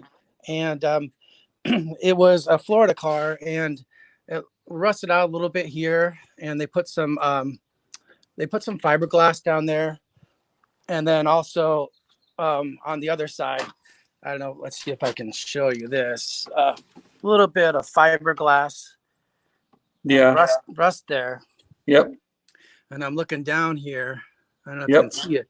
A little bit of rust there. So I guess my big question is the A-pillar. How stable is this with this lower area kind of taken out? Well, that's really just a vent. Mm-hmm. Is what that's designed to be. So Okay. you see that hole right there, that big hole that's in front of you? Yeah. That's just basically an air vent. Right. And what happens is water collects down in that lower section and it rots out. And it doesn't really, I can't say that it's going to do much as far as weakening the A-pillar structure, but Okay. you do have a convertible. So Yeah. I want you to know they sell those. They sell that assembly. Yeah. And I put a subframe connector in, kind of a custom. I'll show you the cowl here. Yeah. I'll take this one off, and obviously, like, I wish I could just take it apart and just redo this, but this right here has got rust along there, kind of. It stops now, but I guess my concern is this area here. Right. Is this you think this should be replaced, or you think that's going to be okay, kind of thing? Well, I'm always about replacing stuff Yeah. because And here's the thing with what you have right now, the way you're set up. I don't know what your space is in your shop, Yeah. but let me ask you this: what shape is the floor in of the car? The floor was also welded in. They put a new floor in. So I'm walking Okay. around. I'm gonna walk around to the floor here. I'm taking out the heater panel, the heater box right here. Got it. Yep. But this is the floor. The cross connector. They got this weld here. Looks like it's.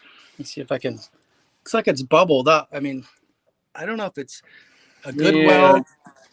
Not great. Not great, huh? Yeah. So it's kind of a dilemma car because, I'm trying to figure out whether it needs to be just kind of taken apart again. Yeah, that's not good. That's not good at all. It looks like they just kind of welded to the side here. Yeah, that doesn't look good. Not over. Yeah, because the situation you're running into, the same thing. You've probably seen the videos I've done on the '68 Camaro. Yes, not all of them, but some of them. Okay, well, I have videos showing the floor pan. Yeah. Showing I replaced the front firewall. I did not do the cowl like that, but here's the thing with what you're doing right now, and you're dealing with a convertible. Yeah. If I were to be working on this car, I would take the engine and subframe out from under it. Right. So you don't have that in your way, and you don't have the weight of it reflecting on the car and causing more problems. Okay. So you eliminate as much mass as you can so that your body is light and you can do things like cut things out without it folding on you. So, did somebody weld the cowl shut? Is there big patches up?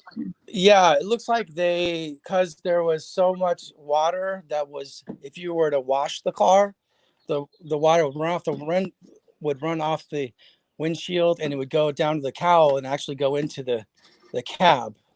And so they decided to put this on and just kind of, since we're living in California, not worry about the water. So yeah. I know it's a lemon. I know that, but well, the thing is, you can still do something with it, but you need to eliminate all the heavy stuff. Get the engine out, the subframe out, get all that stuff away from the body so that you don't have the mass. Unbolt it. Because the subframe only has 4 bolts. Yeah, that hold it to the car.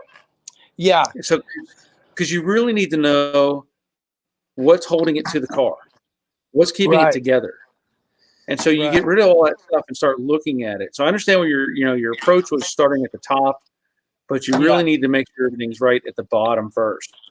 Right. And the Mustangs are more critical. I mean, the Camaros are more critical because the subframe is bolted to the unibody. Yeah, it's a unibody. Yeah. Yeah. And so, like I showed in those videos, if this floor pan is not welded in correctly and the seat pans are not welded in correctly, it's a death trap. So, I definitely saw that, and I saw those bad welds that you were taking apart. But I just can't. I'm not a welder, and so I'm just kind of looking at these. And I did have somebody put in they welded in a subframe connector, which connects the back, the front and the back. Let me see if I can get it. It's welded to the front sub? Well, no. I think I can. I don't know if you can see that, but here's the muffler coming down, and this is the front right here. And what is it? Comes down and bolts right here. Wait, show me the bolts. Bolts are right in here, and then this is kind of welded into this, and then the subframe connector goes back to the rails back there. Yeah, that subframe connector is not good either. Yeah. It should not have a big notch in the center of it. Right here. You mean this notch? Yeah, that's not good. Yeah, I figured this would probably be the weak point right here. let me recommend you go to what is it? There's a YouTube channel. I think he's called Mr. Fireman. Yeah, yeah. I was just on him I don't know if you watching him follow him or today. not. So look at his videos on the Camaro builds, Yeah, because he's done a lot of work on the Camaro, Mr. Fireman, and yeah, he goes into detail about subframe connectors and all that stuff. yeah, But you need to take this all the way apart. yeah, yeah. I agree. I'm not an expert. I'm not a welder, so that's Sure. one of the issues. But I think what I'll the thing probably is- do is go to welding, kind of take some classes and Yeah, kind of yeah. do it that way. I mean, But- you can do it. You can definitely do it. But don't just let that sit. I mean, learn what you need to learn, get some classes, get some, experience. But this needs to be done right, because it is a convertible, and everything relies on that unibody being tough. So yeah, exactly. I think when I first got it, it was twisting. When I accelerated, the whole car was twisting, because there's no coupe front, there's no hard top on it. So it's just that little thin, piece of metal underneath. So thank you so much for your help, and I won't keep you here. Okay. And I'll let you know how things go. Please do, and I'm glad you shared it with us, but you got some work to do, man. Yeah, I know. I got some time off, so I'm good. Thank you so much. All right. Well, Okay. Good luck. We'll see you. Okay, thanks. Yep. Okay. Well, he's got some work to do to make that car safe. He's got some work to do. So hopefully he sees, some of the comments here. Replacing the door jams. That's a good idea. Let's see.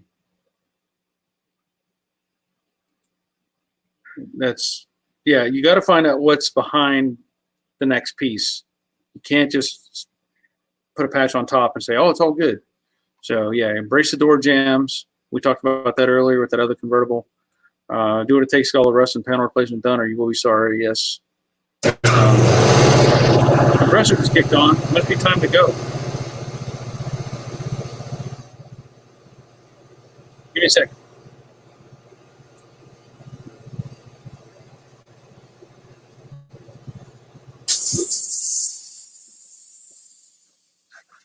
Okay, I'm well past the 3-hour mark, and I need to get in the house. So, yep. Brace the door jams. Yep. Okay. All right. So we're gonna call it a night. 3 hours and 12 minutes. That's a new record. Woohoo! So thumbs up. Comments on the videos itself help. Later on, if you want to leave some comments or whatever.